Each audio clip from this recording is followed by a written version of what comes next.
Hello and welcome to an all-new episode of Anime Brain Freeze. We are your motion picture podcast hosts. I am John. And I'm CC, and when there's just too much cool anime to watch, we've got you covered. Today we will jump from the small to the big screen by doing a bit of a movie marathon, which will culminate in our review of the ostensible film finale to the Gridman reboot, Gridman Universe. Of course, we will present you with our picks for best anime of the season. Before all of that, there is still a bit of leftover TV stuff to get out of the way in The Quick and the Dead. So grab your popcorn and movie tickets, please turn off your phones, and don't you dare sing along to the song lyrics in the theater because we will smite your ass! And definitely don't pause the pod, we'll be right back.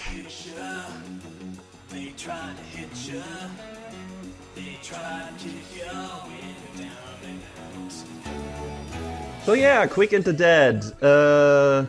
Got one technical quick review here for myself that John didn't watch. I don't know how quick this will turn out to be because I wrote down actually more than I intended to, which is the 7th season of My Hero Academia. I did a full review for season 6, technically. I tried to keep this one a bit shorter, maybe because this is basically a big old battle royale for most of its runtime. So yeah, what was happening with the students of A1? Yeah, this is basically gearing, or the beginning of this is gearing up for the finale. I think season 6 already put every little piece into play for that, and now we're getting there. Like, we get like 4 memories recap episodes at the beginning. They are not really necessary since My Hero Academia never takes super long breaks between seasons, and most of what happened was still in my head at that point. And I guess if one watched all seasons, you don't need to watch this. But they're part of the season; they count, I guess. So whatever. And after that, we get like the big opener where Star and Stripe, America's strongest hero and All Might's pupil, rides in on her fleet of stealth bombers. As you would do as an American hero. That's a lot already. Yeah, she uses those as a support and to move around in the air because she can't fly, but she can use them as basically footholds.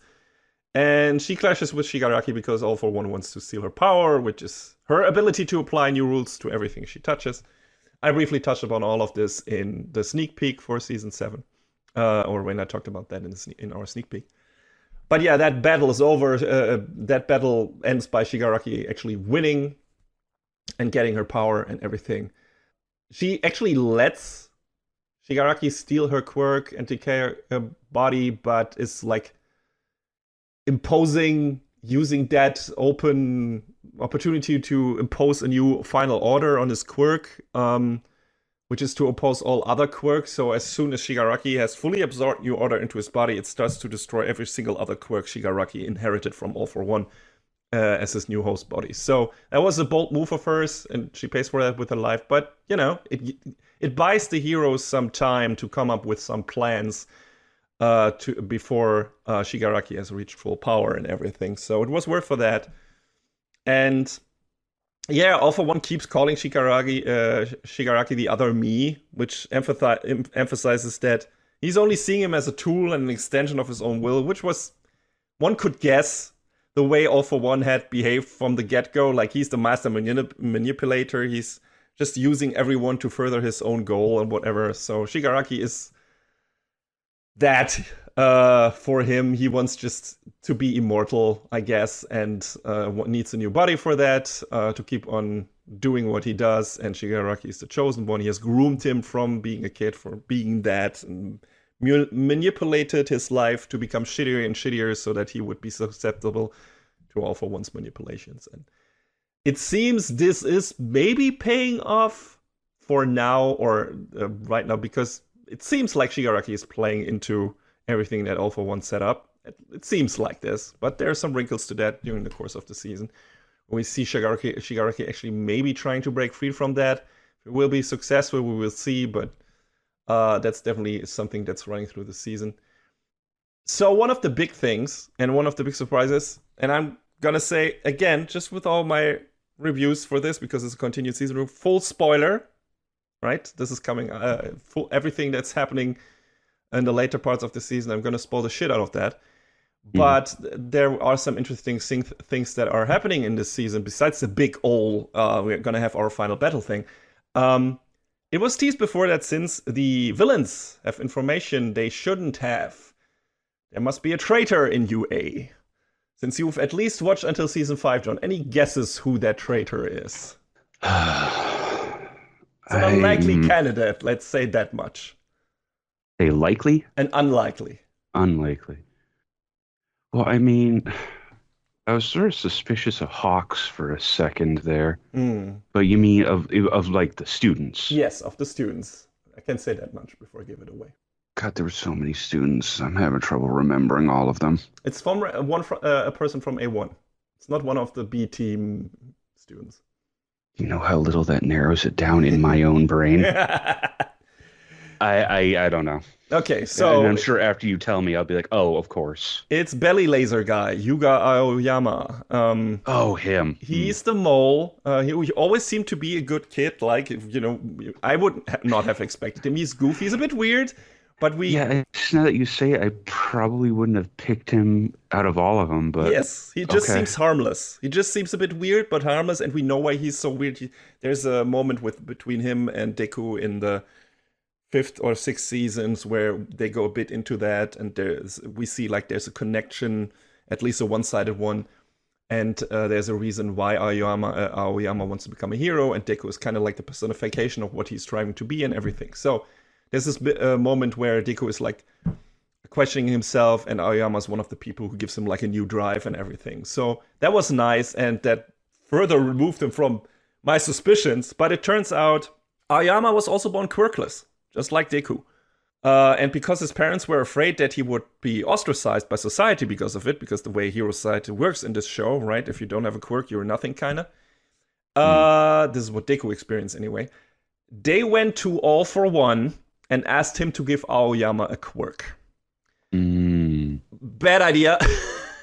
Yeah, no kidding. Talk about making a deal with the devil. Yeah, which explains why Aoyama was so attached to Deku in previous seasons. Like, he wants Deku to succeed and wants to support him, probably because he feels guilty of the way he received his quirk and wants to turn his fate around by following someone's example who, just like him, was dealt a bad hand at birth. And of course, this further fans the flame of the discussion about hero idolization and the damage that is done by valuing quirks and conformity too highly in this society. You can easily make some connections to our real life and certain groups of people being ostracized for not conforming to the widely accepted models and of society and character traits chosen by society as the norm. I don't know if Horikoshi intended to tackle this discussion with this and some other plot points, or if it just evolved naturally from his story beats, but neither of the two would surprise me actually at this point. So that was pretty cool. Also, the last season especially has shown that Horikoshi is really adept at setting up good long-term payoffs very early in the story. This is another example of that. It also fits very well with one of the show's other main themes, parental figures, and the many different ways how they can support and fuck up their kids. Like, Aoyama's parents thought they were doing the best for their son by making him conform to societal norms. But in the long run, that severely backfired. Now All for One threatens to kill Aoyama's parents if Aoyama doesn't do his bidding. And, he had to lie to the group of people he wanted to be part of the most, his classmates. So, ironically, by making him more like everyone else, his parents doomed him to isolation and despair because of it. One thing they wanted to protect him from, they brought upon him themselves. This is a really good twist and payoff. Sadly, it wasn't handled as well by the adaptation as it could have been. The reveal of Aoyama being All for One's mole should have definitely been a what the fuck end of the episode cliffhanger at the end of episode 2 or 3 of the season. Instead, they put it at the halfway point of episode 3, which in my opinion lessens the reveal's impact quite a bit. Like, that would have been a real what the fuck, good ending for that episode. Was like, what, that guy? I never would have believed it. So, but also, again, in hindsight, it kind of makes sense, and how they fill in the blanks and everything, and the way he was behaving before, it all fits into his character. So it's great. And of course, since he is a good kid, technically, you feel really, really sad for him. It's heartbreaking seeing Aoyama calling himself a villain in this moment, because, you know, he is a good guy and just wants to be with his friends. That's all he ever wanted. So yeah, and of course, our main boy, because he's the best boy, Deku recognizes this and reaches out to Aoyama to tell him that doing one criminal act doesn't make you a villain for life, and that he can still be a hero. Using Aoyama as an informant would indeed give them an advantage over All for One for the first time. Because so far, All for One has been always feeling a step ahead, but this turning Aoyama would be something he probably didn't see coming, so that's what they want to do. But the question is, does Aoyama need to do this to deserve to be forgiven? In my opinion. On the surface, this is spun like an uplifting turn of events and makes you think that Horikoshi believes in reformation, but only if quid pro quo is involved. I don't know how I feel about that, actually. We'll see what comes of that plot point, because, like, they beyond this point, they haven't really done anything with that, instead of using Aoyama for the setup and everything. But everyone just holding judgment over him, pointing at him in a room where he and his parents are chained to chairs, not looking at the wider context or big picture. I don't know. That felt icky to me.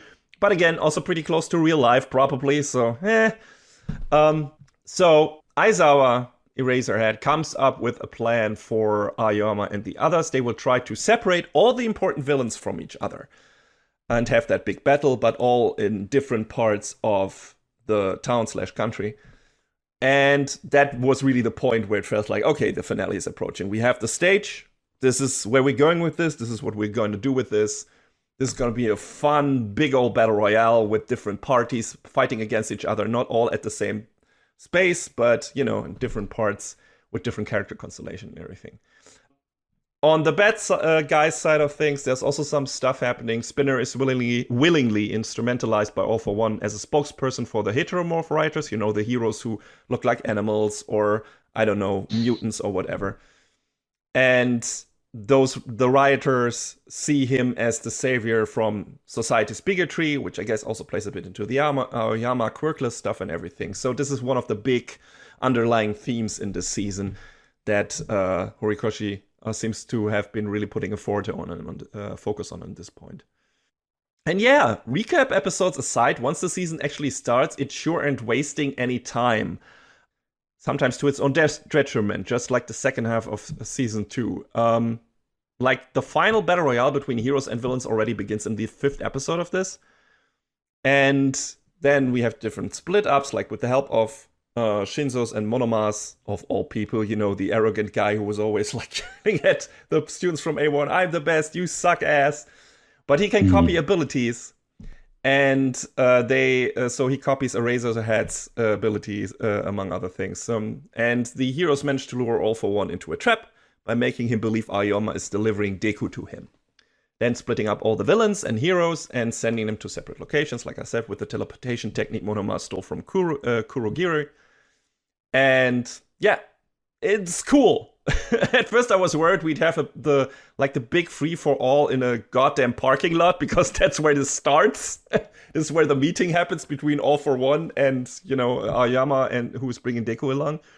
But it was just a setup stage, and then everyone gets sent to places who are varied enough. Like, there's a forest, and then there's this big hovering, closed off by energy barriers, part of the school where they try to trap Shigaraki and then have a bunch of them fight it. And Deku was supposed to be there as well.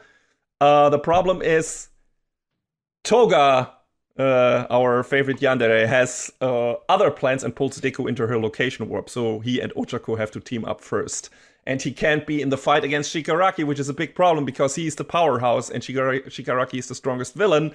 So the others have to make duo while they wait for Deku to get back to them. And this is, you know, where they introduce like this ticking clock thing. It's like, holy shit, Shigaraki is only getting stronger and we're just trying to fight windmills here, and it's ridiculous. But yeah, that also, of course, means that we get all the encounters that have been set up for a while. Endeavor versus All For One, Shoto versus Dabi/Toya, Ochako versus Toga, and Bakugo and Deko eventually, and a bunch of other strong heroes in a handicap match versus Shigaraki. At least, like I said, that was the plan, but we have Toga doing her own thing, at least for a bit there.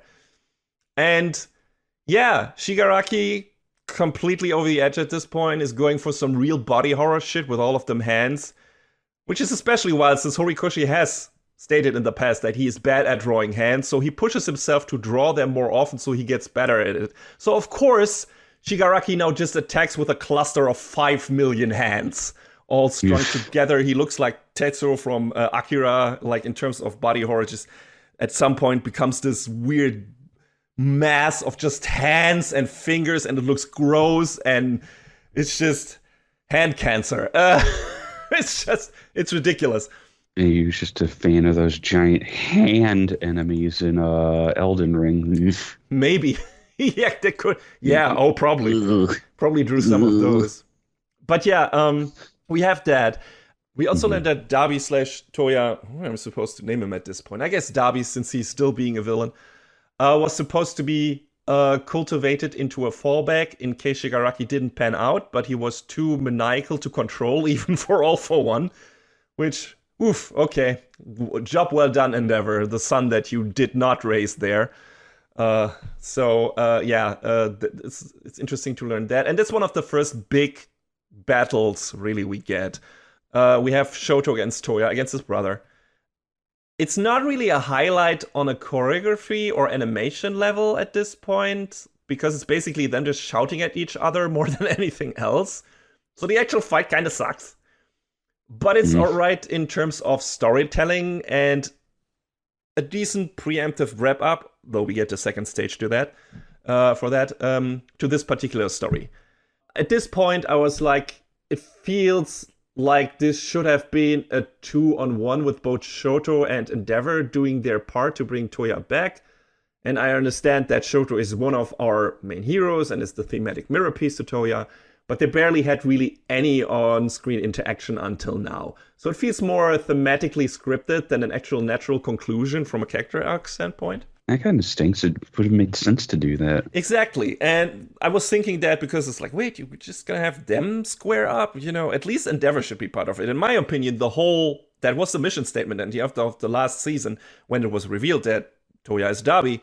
It's like, okay, we should be getting the whole family in there, right? We're going to have the family, like a fight or family therapy mask as a fight, and then everyone against, trying to get Toya back and everything. And Horikoshi seems to be aware of that at that point already, because Shoto literally says when he delivers the final blow, our paths will cross even if it's forced, which is way to comment on your own writing, Horikoshi. Yeah. I don't know. I don't know if that is him acknowledging this shortcoming of storytelling, or if it's accidental, but either way, I feel like, does that make it better or worse?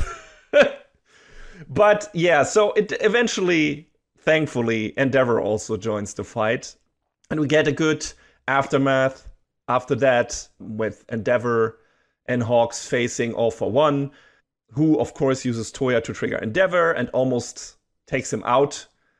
But it makes Endeavor acknowledge once again that he's pretty much solely responsible for abandoning his son in the worst way possible. Even if All For One did some of his usual manipulation to make things worse, the responsibility for it getting this far still rests on Endeavor's shoulders alone. So I'm always happy when the show acknowledges that, because in the beginning it was like, is he actually going to take responsibility? Is he actually going to be like, well, I'm just, man will do what men do? No, he's just, Horikoshi knows that he was the shittiest dad, and he's gonna make him suffer for that again and again and again until he finds a way to kind of redeem himself for what he did to his son. So I always appreciated that. We have Jiro and Tsukuyomi appearing in the fight against All For One, but they're in over their heads. And let me tell you, just in general, the past 2 seasons have proven that Horikoshi is not afraid of permanently damaging his heroes. None of them. Like, he's not afraid of like he rips one of Jiro's ears off. Technically, like she's I forgot what her hero name was. She's the girl with the sound powers and everything, and she has like these plugs hanging from her ears, kind of, or her ears looks like plugs, and one of them just gets torn off in the fight. It's like, whoa, okay. So we have Mirko, the bunny hero that was introduced earlier. She already lost like a leg in season 6, and now she's losing an arm, and I think the other leg. It's crazy. Like it gets really bloody in parts that I did not see coming. And yeah, that fight is in itself cool. I feel like the first half of this season, animation-wise, is kind of not the best My Hero Academia has been, but they set up enough interesting story beats and character moments to compensate for that, and the animation picks up in the second half. So maybe in the first half, the team from Bones was still engaged with one of the My Hero Academia movies or something like that.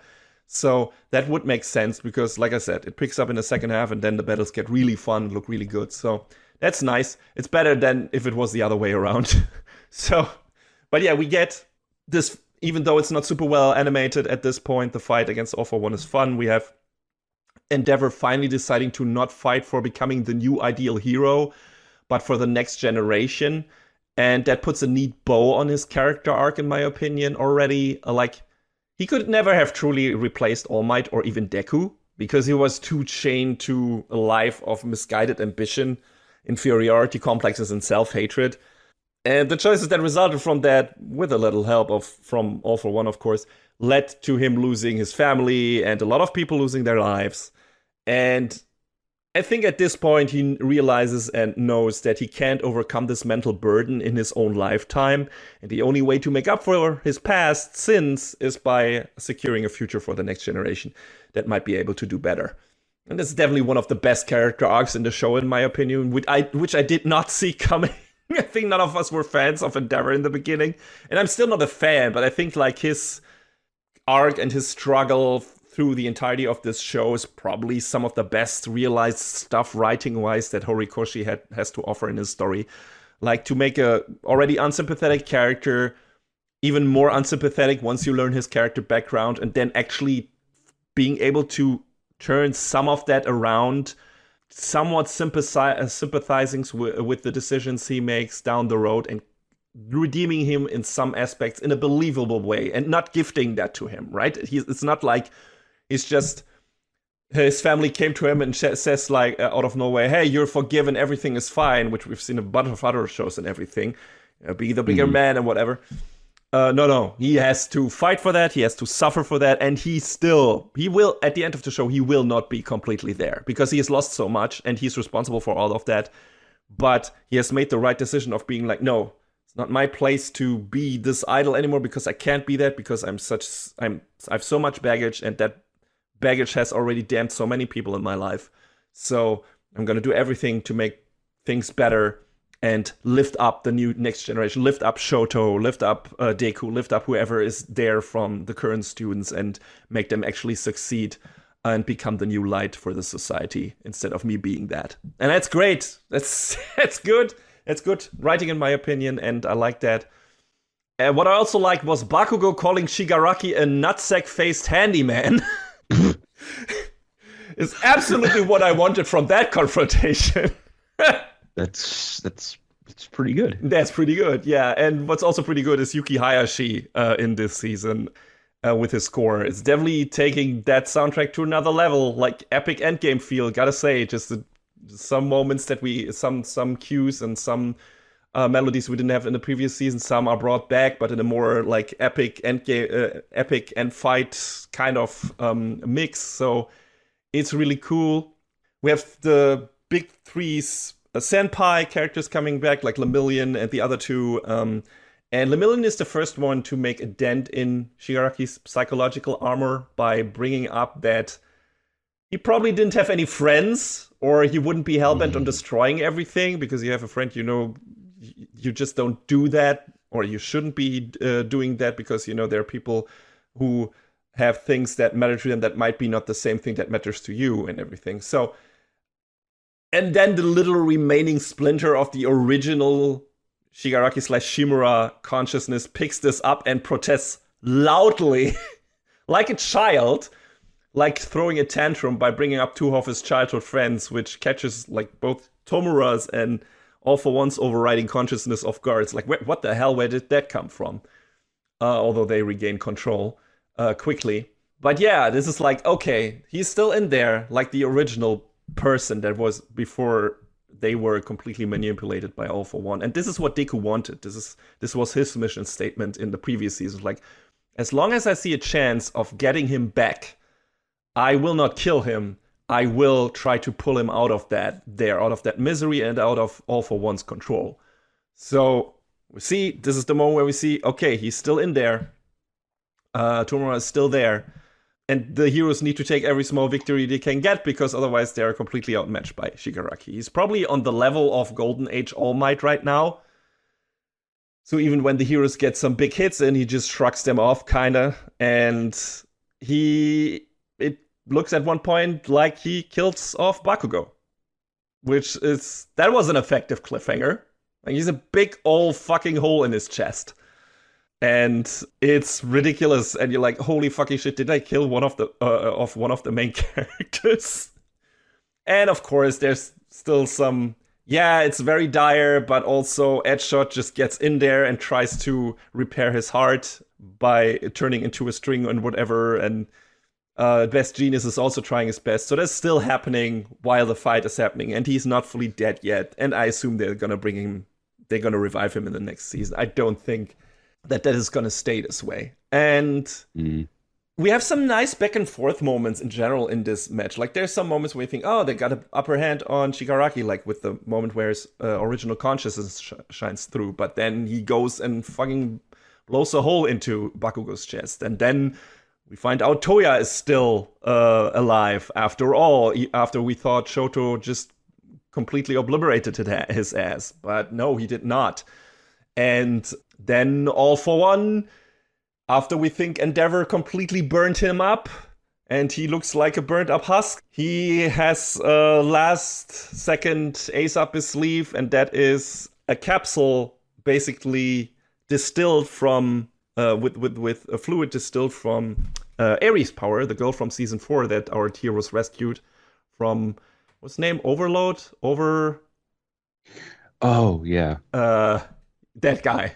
That guy who then lost his hand. I don't remember that, but I remember that story. You know, the girl, she has the power to reverse things, to turn back time. She can heal wounds and stuff like that with that. But what All for One is using it for, he just completely reconstructs and rejuvenates his body. Which sucks, because, you know, one of the things that was like, oh, well, he's very dangerous and everything, but at least he's severely damaged, and if you get him out of his suit and just destroy that, he's fucked. Endeavor does that, and then Alphonse like, well, no, I still have this. That bitch ass had a mega elixir up his ass. And yeah, the downside is, while it rejuvenates him and restores his body, it will keep rewinding him until he ceases to exist. Like, basically, it will return him to, I don't know, sperm or an egg. That's the idea anyway. He's gonna just be, he's gonna get Benjamin buttoned, right? So he's gonna turn younger and younger and younger and younger until he ceases to exist. So he's very aware of that and intends to use the additional time to help Shigaraki escape the trap the heroes set up. And then, you know, because that's his new body, and eventually he will transfer his consciousness fully to him and everything. And hey, we finally see that smug-ass face of his. That has been teased for a while. I mean, his face was super burned, right? Destroyed by All Might and everything, and he was basically just a mouth. But now we see his original face, and that getting younger and younger, which is weird. And we have some we have this other side bit where Spinner is trying to get to Kurogiri and free him, so Kurogiri can teleport all the people to Shigaraki to support him and everything, and we have some of our other heroes trying to stop him, like Present Mike and Shoji, so Tentacle. And there's a nice character moment with Shoji where he's like trying to stop the rioters, and he's like, hey, we know society has done you dirty because you look different, and they've ostracized you because of that, they've treated you badly, they've done the same to me, but I decided to take the high road and become a hero instead. So why not please try to be more like me, right? Don't try to be super angry, and because this is not going to do anything and you're going to hurt people who don't have anything to do with it, like the people who are in this hospital where also Kurigiri resides and everything, and they want to get out. I feel like that is nice in terms of a sentiment, but those politics that this moment employs are a bit naive. If actual life has taught us anything, it's that. But, in a broad idealistic superhero story like this, I can tolerate it. The real problem is that, like a lot in the season, it feels somewhat rushed. Like the Ayama stuff, like this, some of the stuff later on. Which, considering how much the show was dragging its feet for a half of season 5, this is surprising. Like, I think uneven pacing is still My Hero Academia's biggest flaw, starting with season 4 onward, I would say. Season 6 almost got back to form, but now season 7 is back to what the second half of season 5 was doing, aka moving way too quickly through what is, what it's really good at, the emotional character stuff. And Shoji's story deserved a full episode, in my opinion, because there's this nice thing where, he was fucked up by the villagers, but he saved a girl, and he's like, hey, I'm trying to remember just the moment where that girl looked at me and was super grateful and was clutching my, my weird hands and everything that look creepy to other people, and she was just holding them tight because she was so happy that he saved her. It's a really good moment. And he says that I'm trying to remember that every time someone treats me like a monster or something like that. So I would like to see a full episode of featuring that storyline. Like from him getting from the angry youngster, who was angry at just being treated like a monster, to clinging to that moment of him saving the girl and deciding, no, this is what I want to be. I want to be a person that gets looked at like that constantly. And the way I can do that is by becoming a hero. And that's why I'm joining the hero course of the school. So it was like, okay, really nice emotional beat in there. Should have been a full episode. And I don't know if it's longer in the manga. Might be that there's a full backstory there. I doubt it, but that would have been great. And it feels just like a bit rushed in this season. So, but it's good. I'm still happy that's in there because it gives one. I always like when they give the many characters in this show, and especially the students from A1 or 1A. I don't even know what the proper description is here. But if they give them something to do and some interesting character beats, because a lot of them don't get that much. We have always had that focus on Shoto, on Bakugo, and on Deku, and it's nice for some of them to get a bit more there. And yeah, we have Dabi returning to the Dabi flying over to the All for One battle and mixing things up there. We have Hawks successfully dissing All for One, hitting him where it hurts, like giving him I don't even remember exactly what it says, but All for One doesn't really show it, but it definitely. Oh yeah, he tells him All for One is like, are you sure you want to send your B team against me? And Hawks is like, bitch. You couldn't beat All Might. Why would we send our best to beat you? Ooh, okay, that's pretty good. So it's fun. Yeah, and that really, you see that it stakes him because like he gets a super sinister look. He's still so angry about losing to All Might. So. And then then the fan surf starts, dude, because we're getting some real Smash Bros. Everyone is here, Avengers Endgame on your left moments. The one that got the biggest pop out of me was the return of Gentle and La Brava from Season 5, who get a real, Season 4, the second half of Season 4, who get a real spotlight scene, and man, was that satisfying. I loved that little goofy heartfelt arc in Season 4 with the concert and everything, and there was like this nice breather in between the more serious stuff. And I was overjoyed to see them bursting onto the scene in a clutch situation as heroes. And it was really cool. And after it gets even better after that, because I get exactly what I wanted. The whole Todoroki family working together to stop the Sunday failed on every conceivable level and bringing him back from the brink of hell into the world of the living. It's heartbreaking and beautiful, and I loved every second of it. It's just like them going against him, everyone using their ice powers to trying to restrain him. Shoto then coming in at a clutch moment with Ingenium, like that's where the animation is picking up, because if you know anything about Ida, once he unleashes his power and goes super fast, shit looks amazing. And it does so in this moment, because they're basically at the other side of the town or something like that. And they're like, Dabi is about to explode and take everything along with him in a 5-kilometer radius. And then, like, we can't get there. And Ida is like, hold my beer. And he puts Shoto on his shoulders and gives him, like, his visor that he doesn't suffocate during the trip or whatever, that he can still breathe. And then he just goes full turbo speed, and they're just there in a blink of a moment, and it looks so fucking good. And then he just...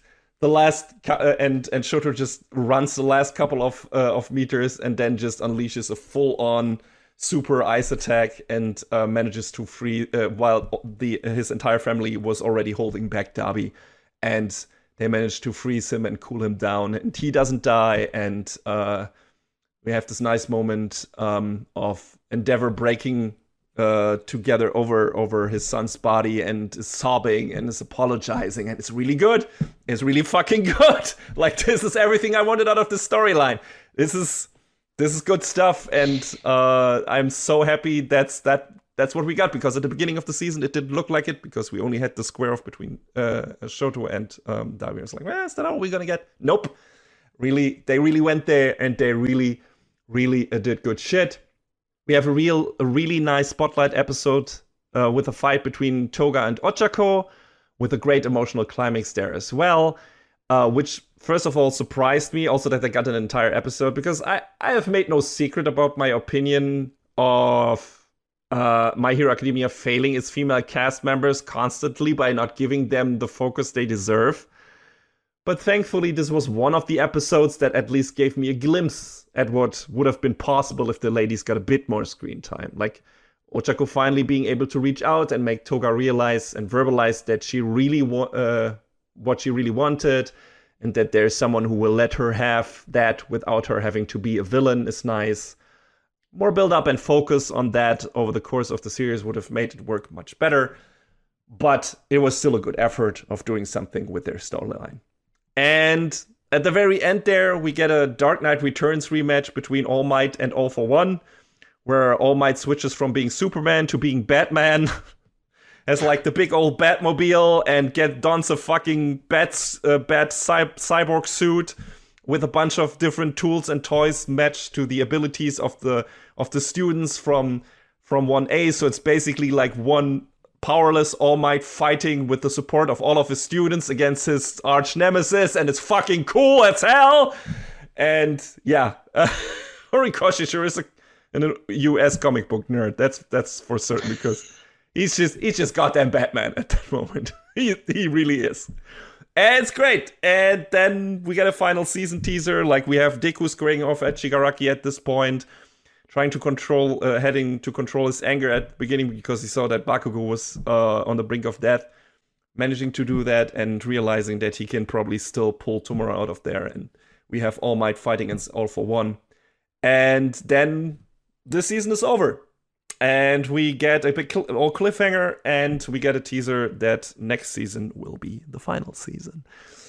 So that's where we end here, and that's where we're going to pick up next. And I don't know. I assume they're gonna hit us with that either next summer or next fall, depending on how much work they're gonna put into that, because it's the finale, maybe even a bit longer. I haven't checked the preview yet, and I don't know if they've announced the date for that yet, but it's coming, and then the show is gonna be over. So yeah, I was really happy with the last two seasons. Maybe liked season 6 even a bit more than season 7 in terms of it being more consistent. But this definitely had a lot of nice wrap-ups and culminations of long build-up stuff, some neat surprises, a big old cool shonen battle royale and everything. So there was enough in there where it's like, oh my god, this is really cool. Took a bit to get going in the beginning and for the animation to get better, but by the end I was really, really hyped and enjoyed every second of it. So yeah, looking forward to the final season. I hope it's gonna end in a really cool way. I have some ideas of what they will do. I mean, most of that is probably straightforward. They're gonna pull Tomura from All for One's grasp and make him, change his ways, I guess. And All for One is just gonna run out of time and revert to, like I said, sperm or an egg, and then just be dropped on the ground. I don't fucking know. But something like that. And we'll see if there are more sacrifices along the way, because All Might is not in the best shape, even though he's doing his darndest and fighting like a madman in his Batman suit. And maybe he'll die as well. We'll see. I hope they will be able to revive Bakugo. And yeah, we'll see how this wraps up. And I'm looking forward to it. But that's it for my not-so-quick review of Season 7 of My Hero Academia. Because, again, I wrote down more than I expected. John, you have something that you watched from beginning to end, but that we're not going to make a full review. What is that going to be? I mean, I had a couple things, but I feel like the only thing really worth mentioning is Grendizer U. Yes. I don't have a 30-minute long review to go into. Please don't. But not having watched the original Grendizer, I'm not sure how this compares to it, because this is like a 12 episode thing, where the original Grendizer was apparently 74 episodes. Mm-hmm.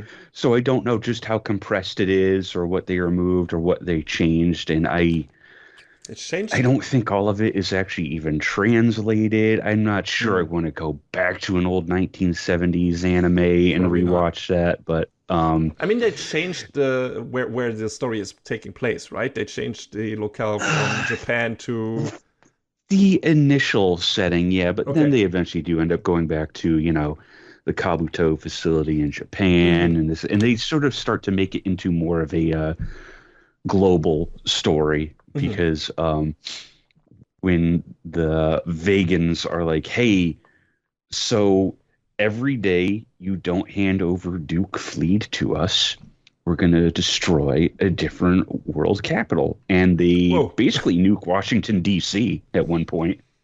I mean, couldn't they have waited until next year? No, sorry. Not much of value would have been lost then, I guess. I mean, aside from all the innocent people, but if they'd only bombed the White House, then maybe they would have hit the right person. I mean, yeah. But yeah, they sort of do that, and they're like, everyone on Earth is like, well, I guess we have to hand over Duke Fleet. And, we kind of touched on bits of the story before, but it's like, Duke, back on his home planet, used Grendizer to fend off some bad dudes, but the power of Grendizer is absolute, and it kind of takes a hold of him and makes him out to be a bad guy. What's the word I'm looking for? Like a fugitive, because he ends up dealing a lot more damage than he intends, and apparently he has killed his to-be wife, but not really. J.K. Law, she ends up joining up with the Vegans, and a lot of it is really on the nose, because the Vega star is shaped like a giant wedding ring. I mean, it's an old series technique. I don't know if it was that overt in the old version, but I wouldn't be surprised. Yeah, I was trying to look it up and having trouble digging it up, but I'm like, guys, come on, really? That's like really on the nose. I mean, that can be fun, right? Like, if you can laugh at it, and if the show is maybe also poking some fun at that, and being like not painfully earnest, but like super earnest about it in a fun way. I don't know if that is the case for this one. No, they play it really straight, really I mean, it can straight. also be fun. Like, I think it often works better when the show is playing it straight than if it's like mocking itself. Like, in certain parts, I'm really sick of like a show constantly winking at the camera. No, let's play it straight, play it earnest, and act like you don't know what you're putting on the screen. Like that can also work. Depending on how the story is set up. But it seems like in this case it didn't. I mean, I didn't dislike it. I will Okay, say that. Like, that's good. there was no part of the story I was like, God, this sucks. I want to stop watching. But there were parts where I was like, yeah, okay, sure, all Mm-hmm. right. Um, like I said, during the sneak peek, I didn't realize just how entwined this was with Mazinger Z. So, you get Yeah, me neither. Koji and all of his crew, and I was like, oh, okay, that's cool. I guess that was probably for the people who had watched Mazinger before, and they were like, okay, we'll ease you into it. Here's something that you know. I feel like that was probably the aim behind it. Yeah. Which, Um, but that makes it weird. Like we didn't get a full-on Mazinger review, Mazinger reboot series in recent time, did we? I know there were a couple of um, movies, but I don't think we got like a full-on TV series remake of this, which I would have expected to come before the goddamn sequel series that we got. So I weird. don't know if it was a remake, but there was a 2009 TV series. Mm. And like I said, I don't know if that's a remake. It might have been. I'm not sure. And then there was the 2018 movie, Infinity. So, it is still at least existed in the It's in a public space. Yeah. super robot cultural zeitgeist, as it were. I mean, it can probably never disappear from there as long as Super Robot Wars exist. Okay, yeah. So the 2009 series was apparently a retelling of the Okay. original, But which I again, have still not watched, and I would like to eventually. So, it's like 15 years ago. So, like, I would have expected them just like, okay, we're gonna do a Mazinger reboot thing, and then immediately after that, we're gonna go into Grendizer and we're gonna do the whole shebang. I would have expected them to then, but also maybe this Grendizer show was just created as a tie-in to the video game, maybe like cross advertising and everything. yeah, I mean, it kind of smacks a little bit of brand synergy, kind of the way Dragon Ball Daima and Sparking Zero were dropped on the same day. So, and it makes sense, right? Like if you have like more visibility due to those existing at the same time, and maybe word of mouth and everything. Have you played the game? The PS4 or PS5 game that has just come out? I bought it when it was like super cheap on Steam, and I haven't touched it yet. I hear it was all right though. Yeah. It seems like one of those B tier platinum games. Like Yeah, I mean, it looks Transformers like a sort Devastations. of average character action Yeah. game. Yeah, that's what I got out of it. I still have it in my backlog list, and I wanted to get it when it got super cheap, but haven't done so yet. Yeah, the plot goes weird places where the Vegans are trying to, just systematically destroy the entire planet because they can't get the one guy they want. And Grendizer is this all-powerful super robot. The sister of the girl that Duke is supposed to marry has her own super robot called Aquadizer, and there's a big square off between that. I am having trouble remembering characters' names because they actually throw a surprising amount at you in this show. There's Duke's sister Maria, who can sort of see the future. It's weird and not 100% explained, but it's okay. Don't worry about it. All right. Duke is supposed to be married to Rubina, but her sister Tarona is like, I will have none of this fraternizing with the enemy sort of thing. And she's like very very straight up, just plays it straight the whole time. But Rubina is supposed to have been dead, Uh-huh. but she kind of wavers between,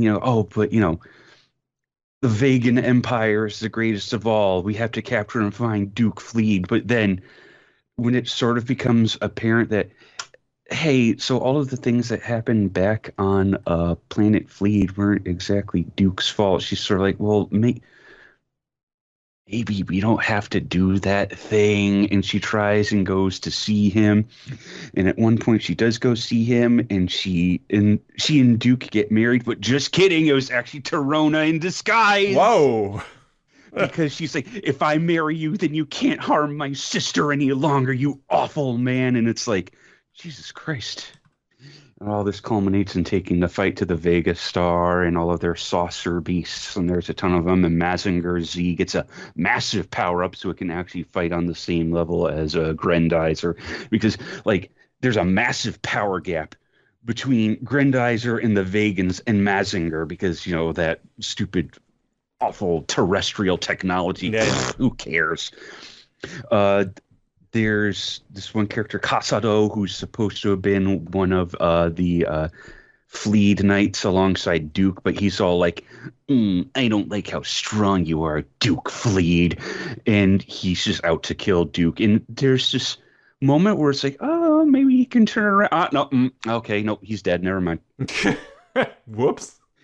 And I realize I'm speeding past a lot of this, but I feel like they were speeding past this because they condensed 74 episodes down to 12, as far as I can tell.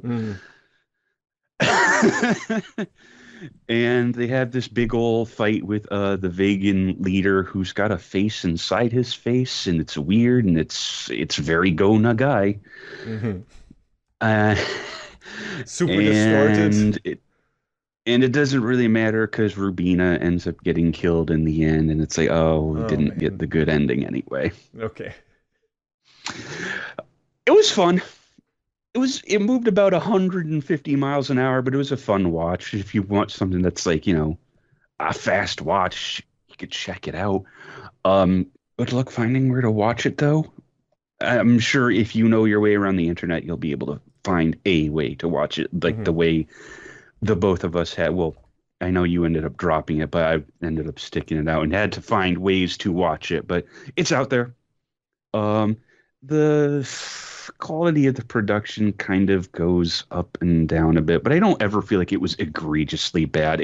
There's maybe a couple frames here and there that were like, but it wasn't like aggressively awful. So I still think it was enjoyable for what it was. So yeah, and like I said, get your brand synergy from playing the game. Maybe eventually I'll play it and report back and be like, hey, maybe this game was good or maybe it was bad. Who knows? I haven't looked up any Metacritic or OpenCritic scores on games for a real long time, so. I just know that Grendizer is a weird fucking looking robot when he is in his vehicle form.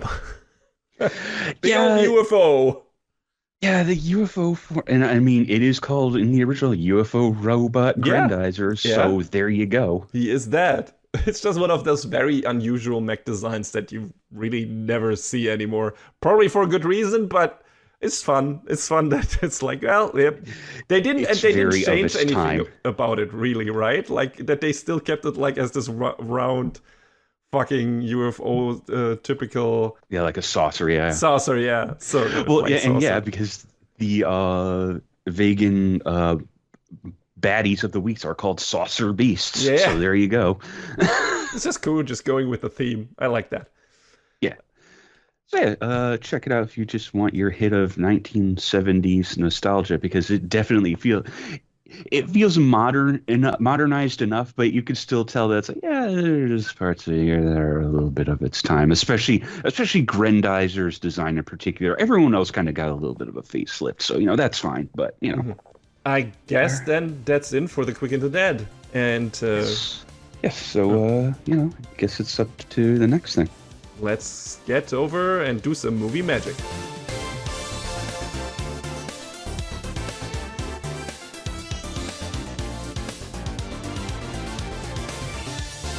Alright, yes. We initially intended to maybe do Grendizer as a full review and, make My Hero Academia Season 7 full review, but whatever. There was something sneaking up on us. We're like, oh, this came out. And that was the movie Gridman Universe, and we reviewed the first two shows that connect to that movie, which was SS Gridman and SS Dana Zenon, and we liked those shows, and we're like, okay, maybe just review a movie.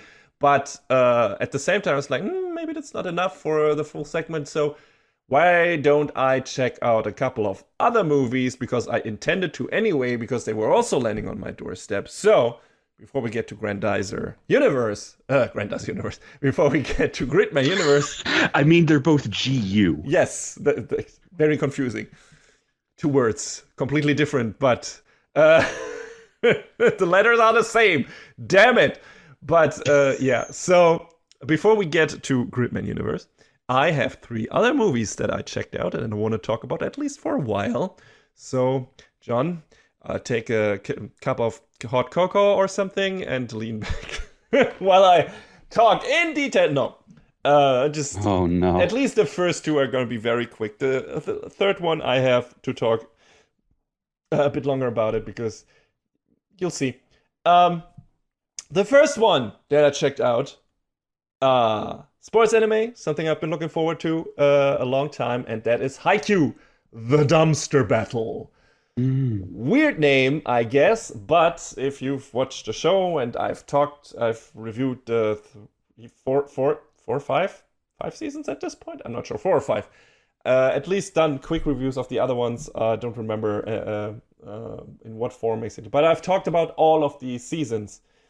And when we last left our gang from Karasuno, they were slapped up in the middle of a big old tournament, the Nationals, the national tournament, national volleyball tournament. So, and to my surprise, the next match that they were gonna have were against their longtime, technically rival from the other side of the country, Nekoma. And they have like this long history. It's the crows against the cats, and they're gonna have the battle at the dumpsters and everything. So there was a big build up to that happening again. They had some training matches before. They made friends with some people from the other team and everything. Like our main character Shoyo having a really good hitting it off really well with one of the important characters from the other team, Kenma. And it's like, oh, this is gonna be the big finale of the Nationals. Those two teams against each other. It can't be any other way. Well. They fight before even hitting the quarterfinals, and that is this movie. And I was like, what? Wait, hold on a second. How is this not the finale of the national? What is coming after this? And I'm still wondering about that because yeah, this is what this movie is. This is those two teams that have like basically had this build up through the entirety of the show, fighting before they even reach the quarterfinals, and it's cool. Like, it's a cool match. It's good old HAIKYU. It's production IG on the movie budget with everything that it that entails that you can imagine. It looks gorgeous. There's some amazing plays of great animation in there. There's an insane POV shot at the end from, I think it was Kenma's perspective, where you just see them do a bunch of plays, and it's just first person the entire time, and you just wonder how the fuck. And it's so well animated. You're looking at that in awe. Up to that moment, it was just the usual HAIKYU stuff, and it looked great and everything. But a lot of that movie is also dialogue and everything and flashbacks. And you're like, whoa, okay. But that shot was just so fucking good that it basically it elevates the entire movie. That sounds cool, actually. Yeah, which at that point was just, your standard get shown movie. But basically the whole movie / game is about Shoyo getting Kenma to the point of, for the first time in his life, saying that he has fun playing the game. Because Kenma, he is good at the game technically in terms of tactics and everything. Like, he's a good playmaker. He knows where his teammates need to be. He knows how to get them winning in clutch situations and everything. He's not really that much into sports in general. He's more of a game guy. Like, everything he does is kind of like references to Dragon Quest and stuff like that, and RPGs in general. And, and he's like, I think, referring to subpar players as slimes or something like in God. that. So, or that was from another anime. Maybe I'm mixing things up, but he's the game guy. So the video game guy.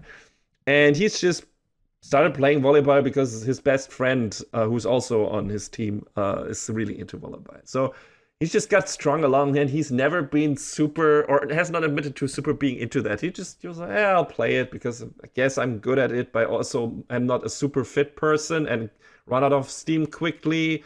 But I'm a smart guy. I know where to put the players, and I know where to put myself, and where to delegate, I know where to direct the others. So I'm an important player. But there was never really the passion in there that some of the other characters had. And Shoyo was like, I'm gonna make him admit that he loves volleyball, and that is basically this entire movie. And of course, that's what happens at the end of the game when he gets in there, and that is the emotional high point of this. And it's more important than Karasuno actually winning the game, which they do. But like, it's not this super last minute usual, sports anime stuff where it's like, oh, and now they're gonna hit the points and everything. It's a really like standard play that decides it, and it's just Kenma just having sweaty hands, and then he drops the ball, and that's it. And it's just basically, it could happen to anyone, and it's not like the super ingenious play by Karasuno or something that outmaneuvers him or everything. No, it's just a prolonged play, and because they're playing a long time, he is sweaty, and the ball slips off his hand, and then they have lost. And it's like, it's a real anticlimax to that match, technically, but the important part happens before that, and that is when he admits that he actually loves playing this game. He loves playing it with his friends. He loves playing against good opponents, like Karasuno, and like friends on the other side, like rivals, like Shoyo.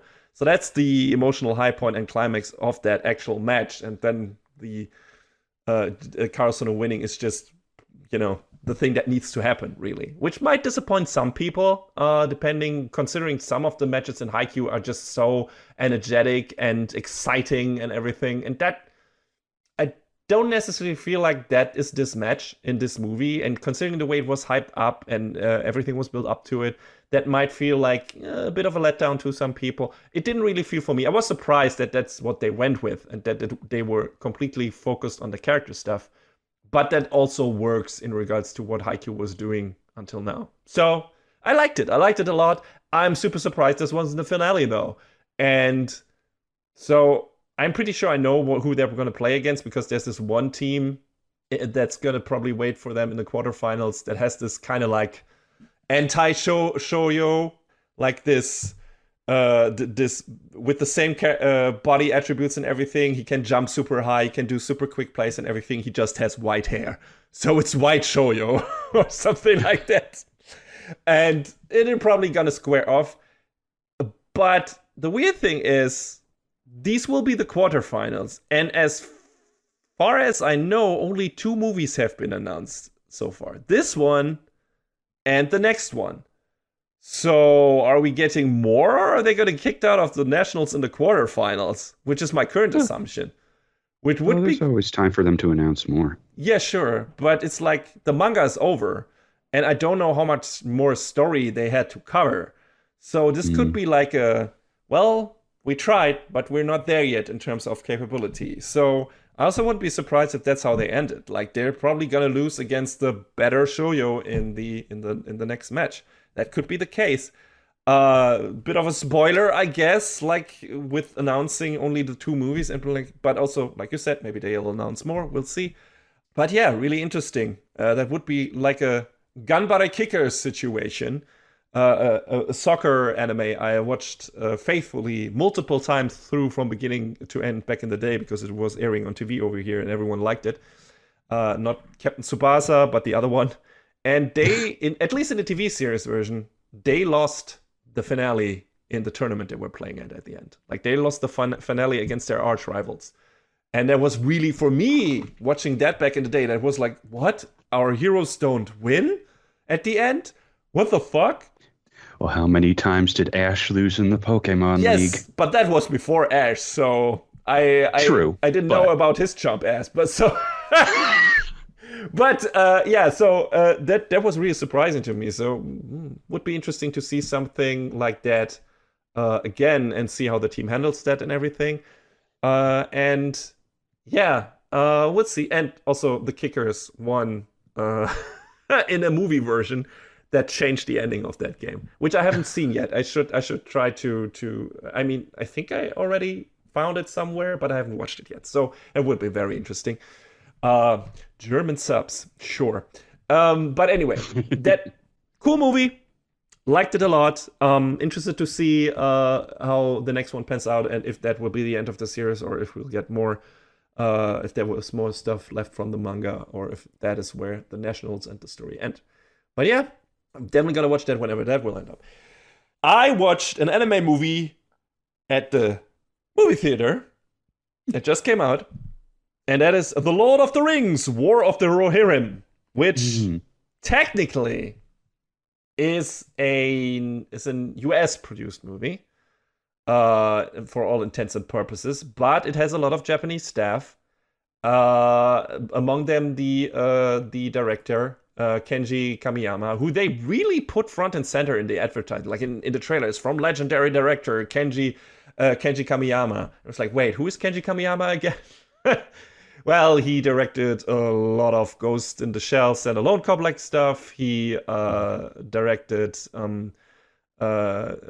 he created the Blood series and directed that, and he also directed the new Ultraman Netflix shows, I think. So yeah, he's done a lot of stuff. But yeah, he's the director of this, and this is just a full-on anime. This is now, like, the character designs, the way it looks, the way it animates. This is just Lord of the Rings anime. And I was surprised by that. I was actually especially surprised putting them putting that in the theater and in IMAX for an entire week. I was like, oh, okay. Never seen an anime on IMAX before. I'm definitely gonna do that. So, yeah. And the story is basically a prequel. It's set before the events of the Ring War in the original 3 Lord of the Rings movies, but it is definitely in that universe. It's not something that plays is an Elseworld story or something like that. And the focus of this are the Rohirrim, so the people from the riders of Rohan, right? And the its focus is on this daughter of one of the more, I guess, well-known characters, Helm Hammerhand. You know who was Helm's Deep named after later on, which is the big set piece for the second Lord of the Rings movie. And this is partially his story, but also more so the story of his daughter, who is kind of like this. Wants to be a shield maiden, which is not really a thing anymore at this point. And there was like, we should get rid of that old custom. And who has seen shield maidens anymore? So a woman who doesn't do just, the classic womanly princess things, but also fights on horseback and everything else.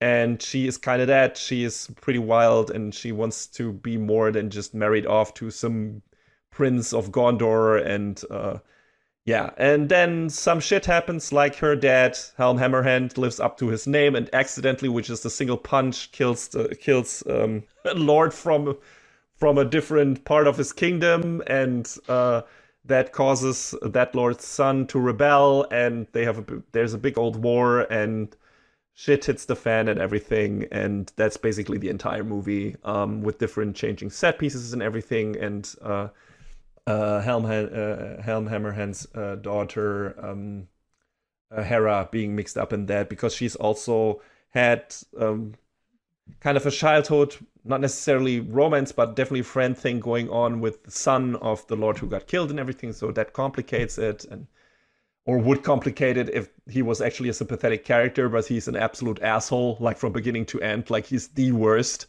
So it's not like they're making you trying to sympathize with his side too.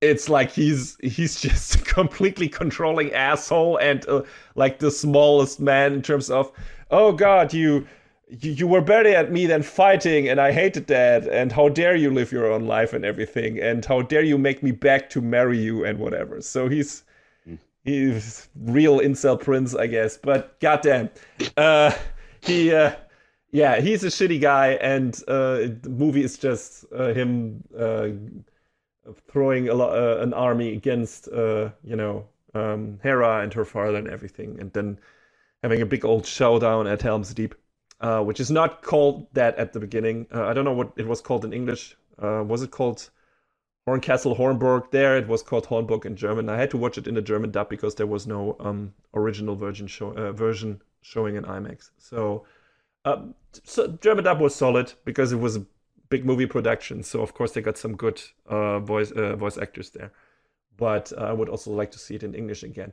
It's a very pretty movie overall. It is handicapped a bit by an over-reliance on unnecessary rotoscoping and a few bits of shoddy CG. There is, I don't mind rotoscoping on 2D characters. I think that can look really cool, especially in 2D fight sequence. The problem is they don't use it mostly for that for some reason, or only for that, but also in the dialogue scenes. And that becomes somewhat distracting at moments where the characters just are over animated.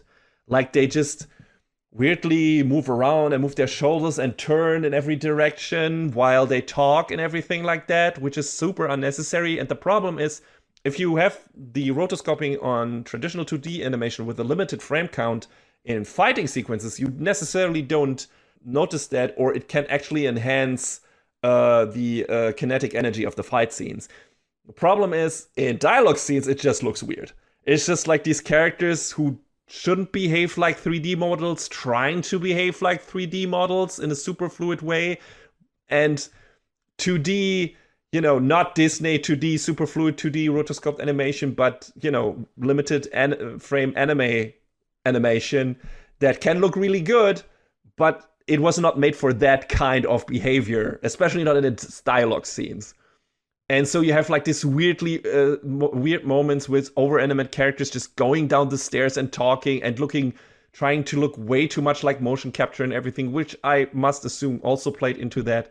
And sometimes it just looks weird and it looks unnecessarily over-animated. It's like, you should have just kept that you should just put that additional work into the fight sequences and just not have it in these dialogue scenes, which it's just too much and it distracts what actually is being said and everything, because the character details can't match what the animation is trying to do with the rotoscoping. So that was a bit of a downer. I wouldn't even necessarily say it's a downer. It's just a distraction, right? It doesn't ruin the movie or anything, but it's a choice. It's a choice where I wasn't sure why they made it. Where it's like, why did you do that? Like, all the scenes where you don't do that in terms of dialogue and everything look fine, but when you just try to go just full ham with the rotoscoping and the dialogues, it just looks weird because the animation just can't match your speed there, and it's just a weird choice. It's just like them saying, "Hey, it's a movie and it's gonna be on the big screens and internationally. It's a Lord of the Rings thing. It's a big franchise, so we have to pull our all into that, and we're just gonna throw all of our animation talent at even the smallest scene." And it just doesn't work for that kind of animation style, in my opinion. So, and then we have a bit of shoddy CG on some of the stuff there. Like, the backgrounds are fine. Like, you immediately see it's CG, like the mountains, when the first moment where like this eagle is flying through the landscape of Rohan, and you see like the mountains surrounding it and everything. It looks very much like CG, but very good CG, very high res, very detailed and everything. That it would have been fine if they like kept it to that, but they also put it sometimes on some of the structure, like a siege tower that they're building, right? And then it crashes into Helm's Deep, and it just looks like it doesn't belong to the drawn stuff, like it clashes with the hand-drawn stuff. And the same for a scene where an elephant is just running into a barricade, and the barricade's CG and splinters in a really weird way, like someone turned off the Havoc engine to maximum or something like that. It just looks really fucking weird. And these are the moments where, like, I get what you were trying to do, but it doesn't work. So maybe you should have done it a bit differently. But again, it doesn't really take down the movie so much, where it's like it doesn't ruin the experience. What is more problematic is that the story loses a lot of its momentum in the second half. I feel like once they get to Helm's Deep, it just not comes to a grinding halt, but it slows down severely and never really picks up from that again in terms of storytelling speed and interesting things happening and something. There's still a big old battle at the end, and there's some cool fight scenes and everything, but it's like it feels like it's treading a bit of water from that moment on. So those were my problems with it. I enjoyed it though overall. I wouldn't mind to see more Lord of the Rings anime, but maybe makes a few different decisions the next time you do that, if we'll ever get that, because I think it's not super successful at the box office. And it's got some big contenders coming up, which it won't match, like Sonic 3 and Mufasa. So good luck with that. Like, I mean, I went at a time that they were showing it at a time where you can't expect anyone to show up for it anywhere. It was like 2 p.m. in the afternoon on weekdays. It's like, yeah, this is not a movie necessarily meant for kids, because it's also kind of violent in certain parts, and it's Lord of the Rings stuff. So maybe, I don't know, if you want to take your young kids who are maybe not in school right now, take to this. But like, I had the big old IMAX room. There were like with me 6 other people.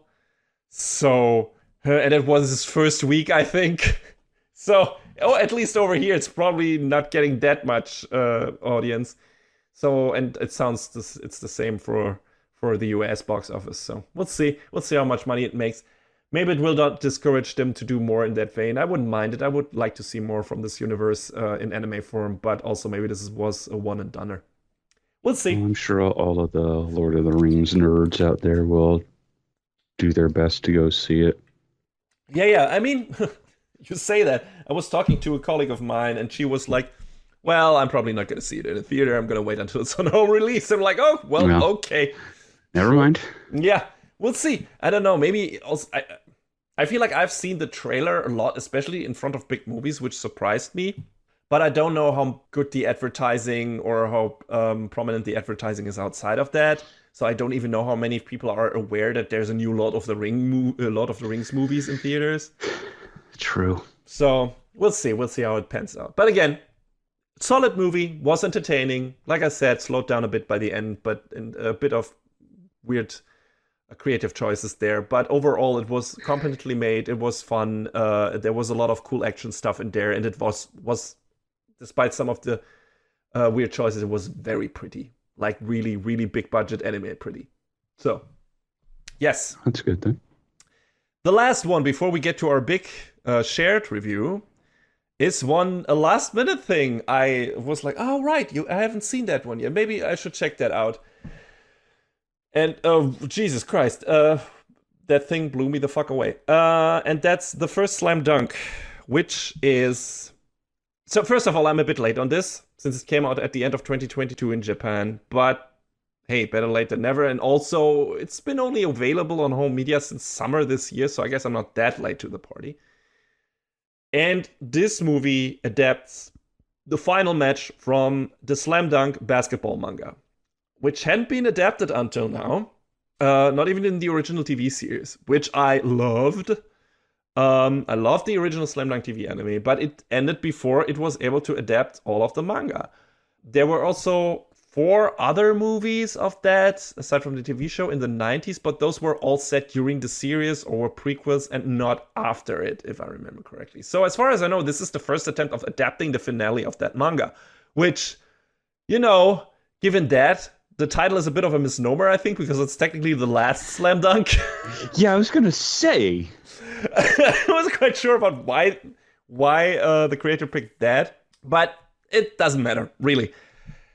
This is also pretty much a dream come true project. First of all, this happening after such a long time of the original series. Hell, when was the original series? Let me look this up quickly.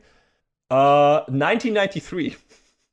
Oh, wow. Yes, so I don't know when it wrapped up, probably 1994 or 5, but I think it ran for 60 or 80 episodes.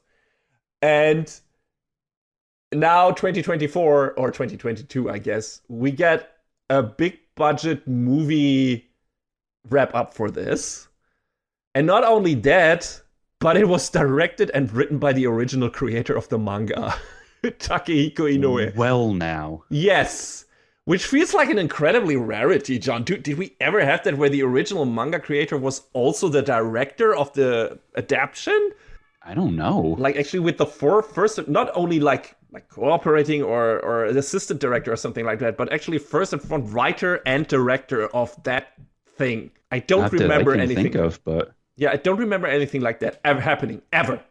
But that guy apparently such a big deal. I don't know if he's directed anything else outside of this. I did look it up. I should have. But holy shit! Like, if this is your first direction credit, Inoue, what the fuck? Like, this is so good. This is one of the best anime movie things I've ever seen. Probably anime things in general. Like, this came out of nowhere, and like, again, I should look this up. It's probably not his only direction credit. It can't be. Like, and I know it's not his only writing credit because he wrote the goddamn manga. So, but maybe also the only movie he wrote. And what? Like, I know anime are not created by one person, but you need to have a person with a strong vision also when it comes to the visuals, and that was definitely there. I don't know if it was only for him or if he was said, no, this probably should look like this and this looked like this, and everything else was handled by the animation directors and whatever. But holy fucking shit. So most of the match footage in this is CG, which had me worried before going into it. Because I was like, okay, for CG, it's gonna look wonky, and I don't know. You know how I am with CG in anime. But holy fucking shit, does this movie look downright incredible pretty much every step of the way. It's fluid, it's sharp, it's impeccably directed. Every important scene looks as good as it can, and then some. And it uses like this special shading that really makes it look like the original manga come to life. It's fantastic. Like, there's this moment after the short introductory scenes that we have with the main character where the actual match starts, because, you know, just like the HAIKYU movie, this is basically just this one match. And you have like these our main characters basically walking onto the court, but starting us out as like this rough drafts, like with a pencil, and then slowly being built up to being full character models. And they do that for every of the characters while the soundtrack is playing in the background. And it's like this somewhat rock march where they walk onto the court, and it looks fucking amazing. And you see one after another of these characters being realized and put into color, and then the opposing team, and then they're heading off against each other, and it's like this versus screen in Street Fighter. And I'm like, what is happening, and why am I crying? It's fucking amazing. So the animation production was handled by Toei and Dandelion Studio. The latter wasn't really on my radar before, but good lord, is it now? And they handled the CG in a lot of movies and TV shows: HAIKYU, the Berserk movies, Lupin Part 4, Mushoku Tensei. I don't know if they have improved so much since the Berserk movies, because that was a mixed bag. Especially when it came to the mass scenes with a lot of soldiers. They looked really stiff and wonky, but also there was Studio 4C also handling this, so I don't know who did what there. Again, I don't know if they've improved so much, or if it's the fantastic direction making their stuff shine, or if it's Toei handling a lot of that as well. But in a lot of moments, this outshines Orange, like what Studio Orange has given to us, and that is both our opinion. I think they're the top-notch anime studio when it comes to CG anime. They're getting better and better. Like, we're both looking forward. Beastars season, the final season is gonna hit any minute, at least the first part. And we're looking forward to that. Trigun Stampede looked amazing. So they are definitely the top-notch studio. And granted, they're going for a bit of a different style here. And we haven't seen Orange operate on a movie budget yet. But what Dandelion is doing here is definitely the new benchmark. Next to Ufotable, I guess, because they also employ a lot of CG. Although Ufotable uses CG more sparingly when it comes to animating actual characters, which is always the most tricky thing, in my opinion, to make look fluid and not stiff. But whoever from Dandelion or Toei handled the character animation in this, kudos. Well done. Definitely one of the examples now that rank for me at the top when it comes to showing that anime can do CG well if the proper budget and creative vision is available. The soundtrack is also ridiculously good, done by Satoshi Sakebe, who also did the music for the Ghibli series Ronya the Robber's Daughter and the movie From Up on Poppy Hill. But the presentation is not even the best thing the movie has to offer. No, that is its story and characters. Like I said, just like the HAIKYU movie I just talked about, this one also tells its story during the course of basically just a single match. But in contrast to the HAIKYU movie, this one also works as a standalone film.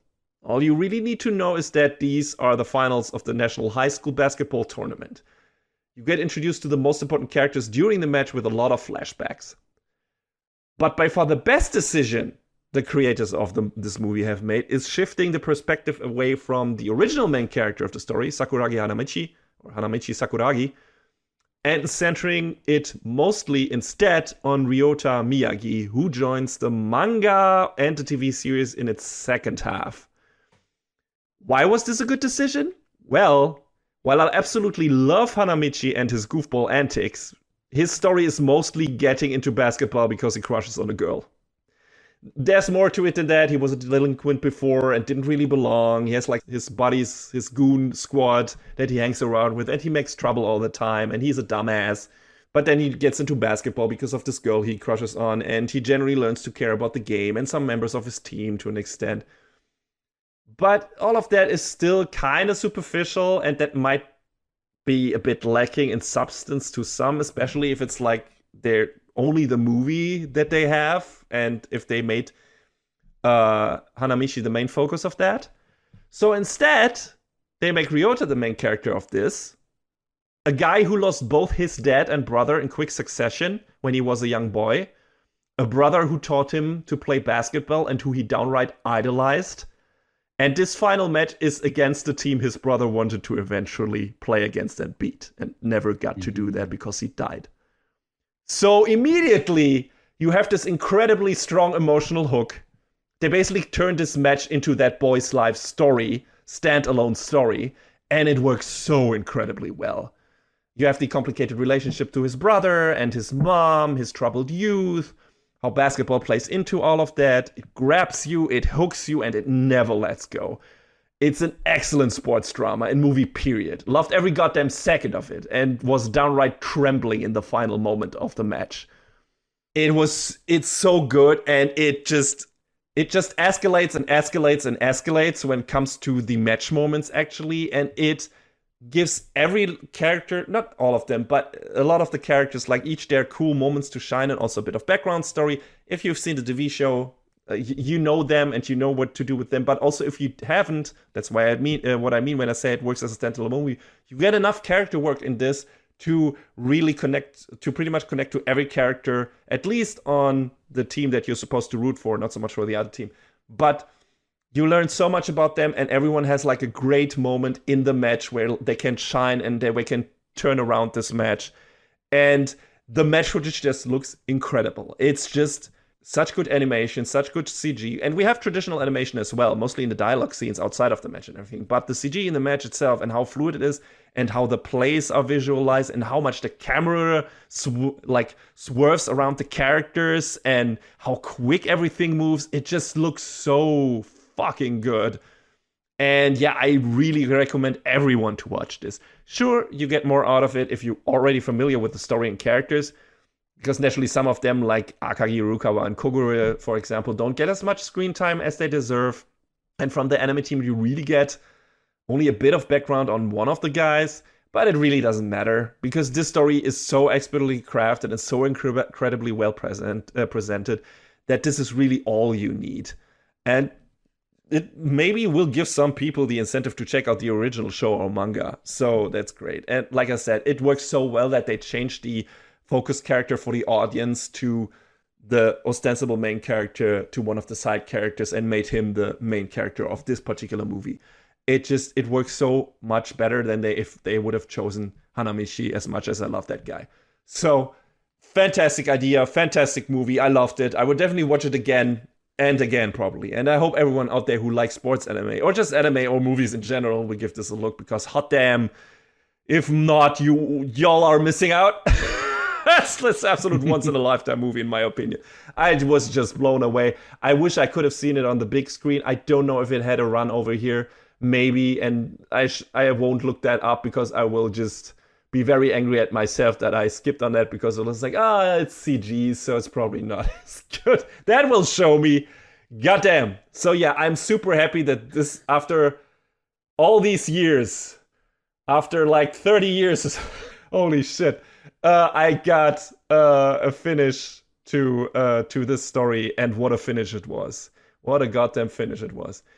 But yeah, it's not the only probable finish we got in movie form this time, which will bring us to our last movie review, and the one that both of us watched. So, John, why don't you take it away? I've talked enough. I mean, I will talk again, obviously, but why don't you take it away and tell us what was happening in the Gridman universe?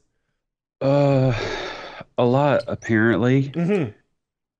Mm-hmm. So this basically takes place a year after the end of SSSS Gridman, and Yuta is trying to work up the courage to confess to Rika, and then kaiju attack. As they do.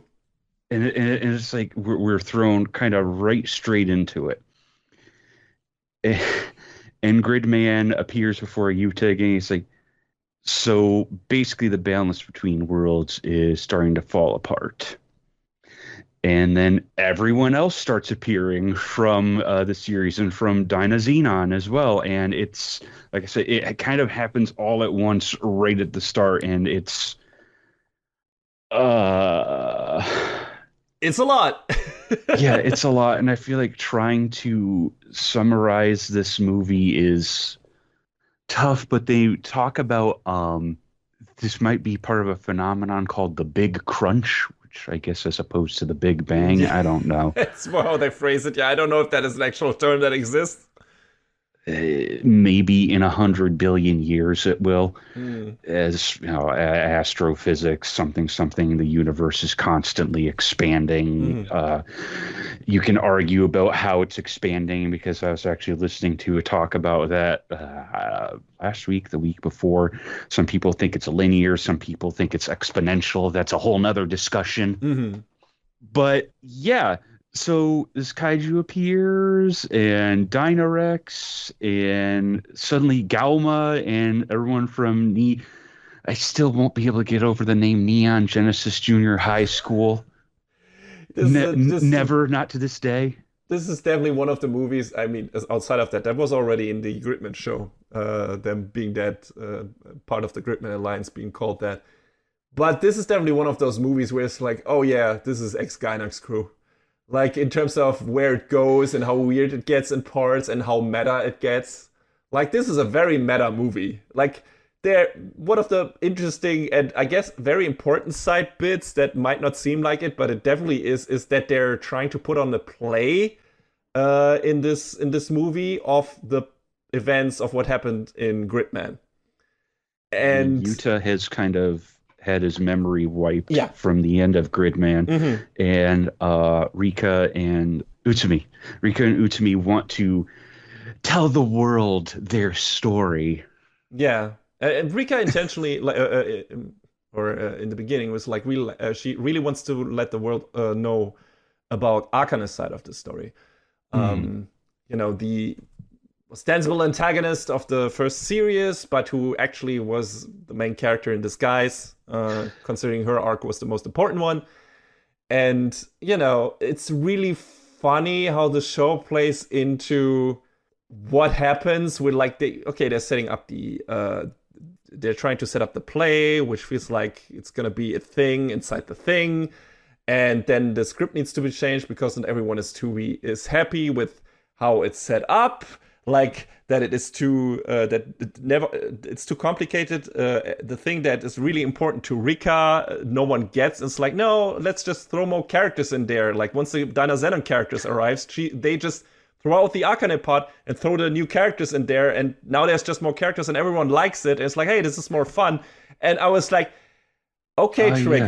Yes. The solution is to throw in more characters and make it more confusing. No, but it's not, apparently. Not for everyone liked it because now it's more fun because it's just ridiculous. But Rika's like, well, it feels like, and Yuta is saying the same. I feel like it's missing the focus now. Like, the Akane stuff was the heart of this. Why did you take it out? And Rika's like, well, nobody liked it because they didn't get it and they felt like it was unrealistic. And I wonder if the criticism Akane's character received in the script of the play is a reference to real-life criticism the writing of her character got in the show. If I remember correctly, a lot of people thought at least her turn at the end was not convincing from going from bad guy to good guy, technically. Though I disagree with that. I think I've made that evident in our review of Gridman. And her arc was my favorite from that show, and she was the ostensible main character, like I said. It was like a lot of this, the stuff that relates to the play in the show, them changing it last minute or several times, right?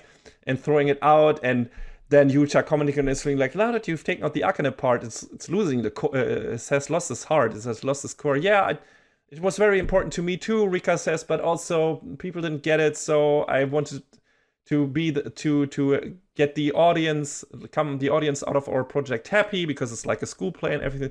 So maybe that's more important. And all of this, the entire play part of this, feels like it's a meta commentary on making the Gridman Dynazenon and Gridman Universe stuff, like from Trigger.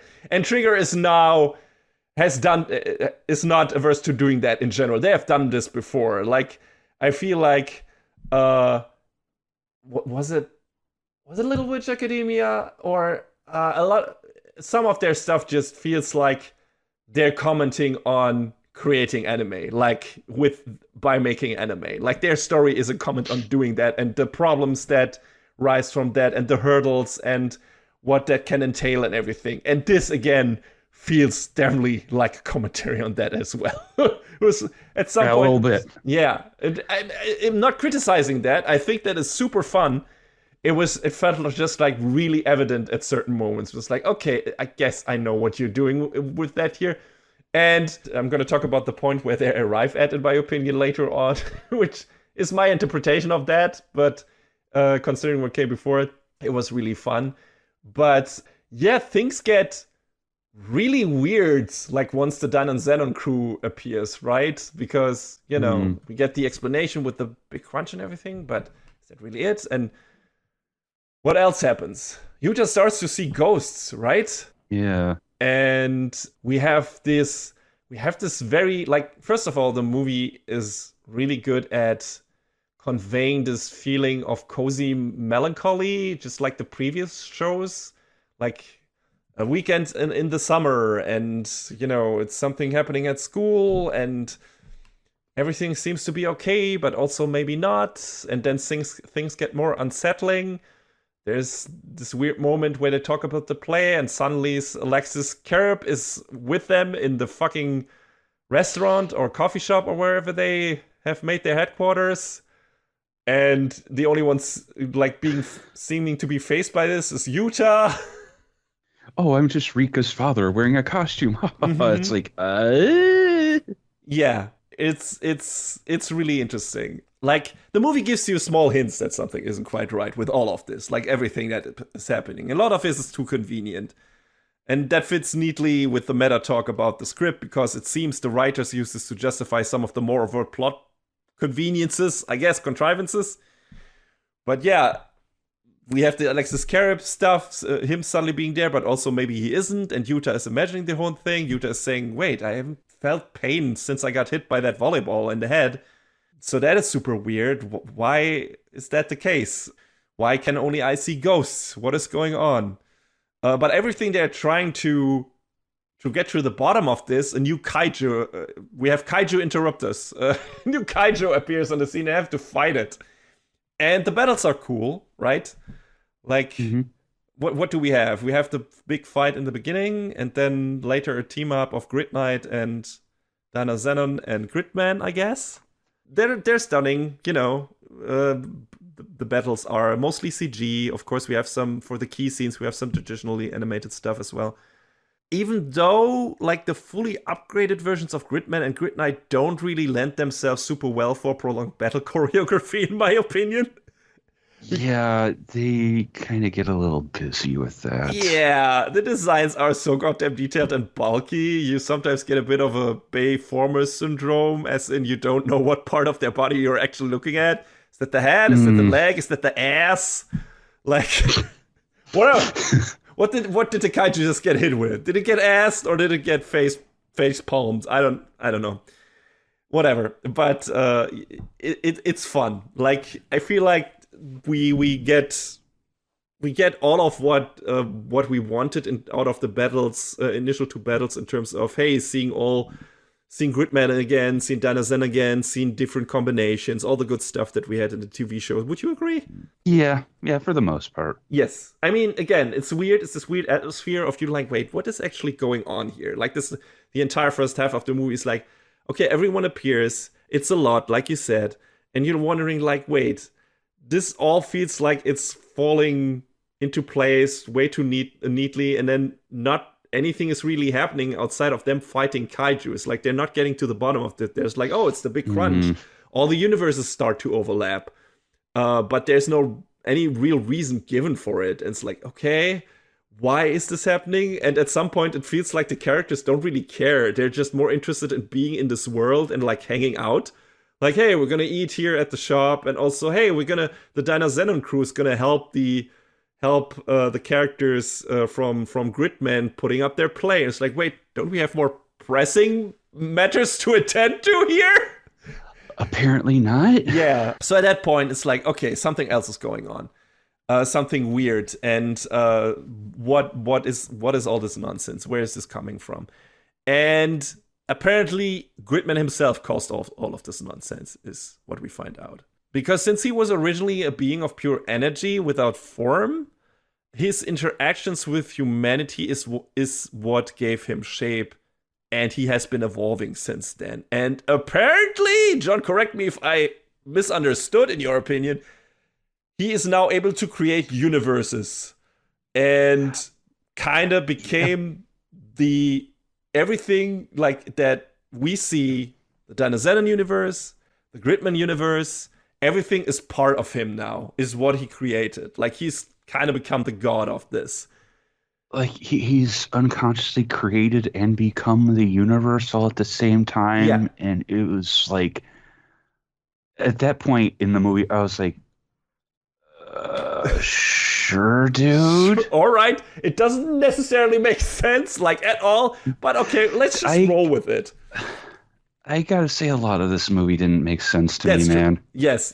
It's like, it's asking of you a lot, but also at the same time, it's stating, dude, honestly, it doesn't matter. Just roll with it. Just have fun. Which is, again, where the meta stuff with the script comes in my opinion. It's like, hey, we're just here maybe to have fun. And also, we're just gonna do a thing where we comment on our own work by doing ridiculous stuff in the anime, but we're trying to at the same time, give you all the fan service moments that you wanted in regards to having these two set of characters from the two shows come together and do some wild shit on screen. And they do that. Just, it gets even crazier. But yeah, just like I said, we already kind of had this kind of thing in a small compact version in Gridman, in the original in SSSS Gridman. So it doesn't really come out of nowhere, because that's basically what Akane did, right?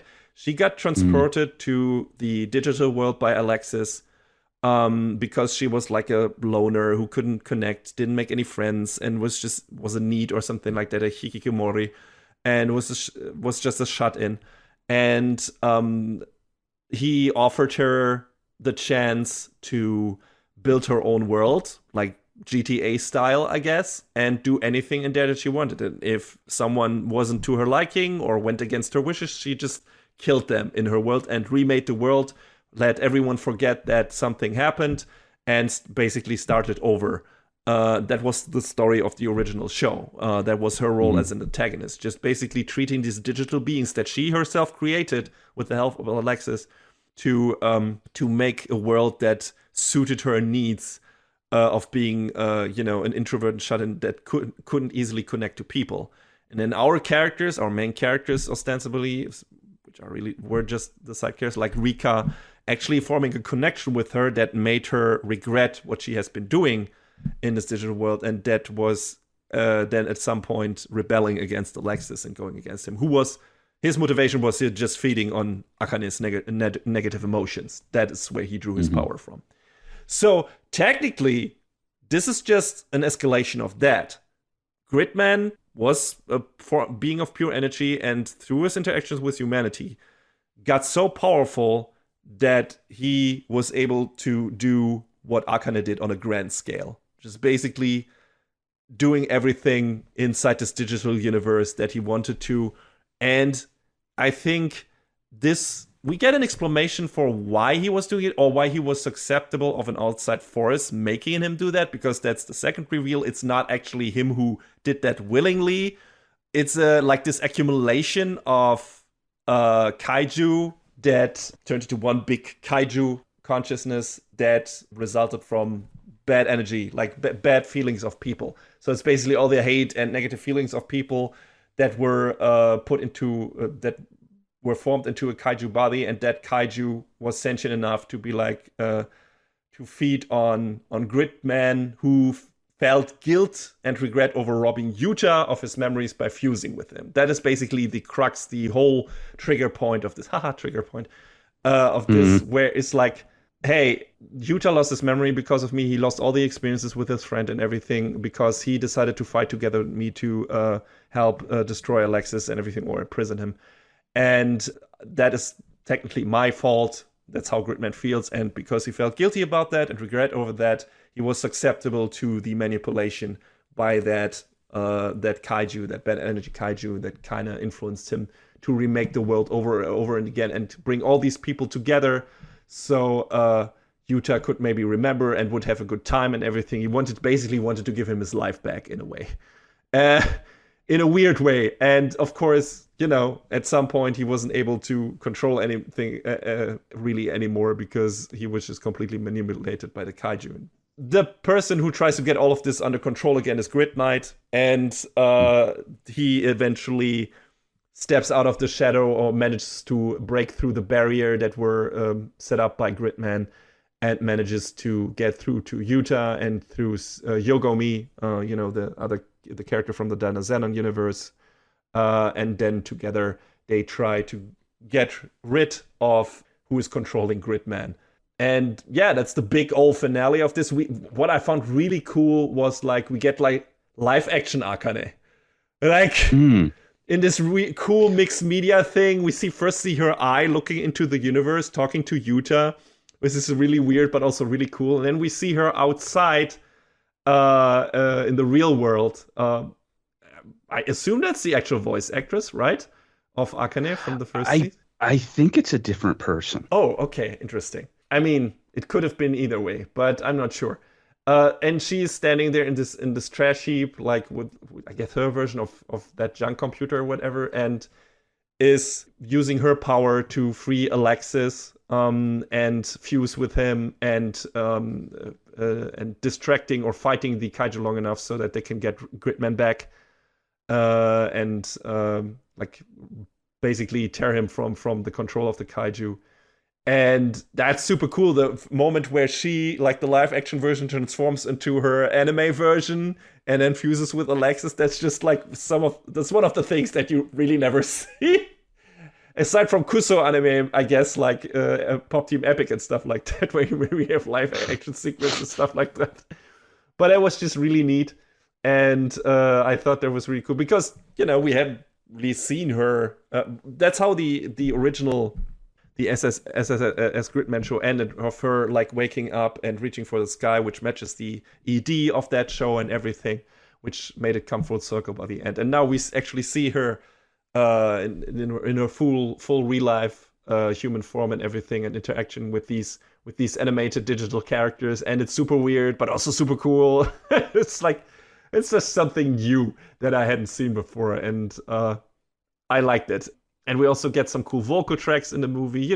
We get renditions of the OPs from both shows and the movie theme in the fights when everything at the ending, like the animation goes super crazy overboard in the finale. We get this super cool, traditionally animated fight scenes that just go full trigger in every aspect.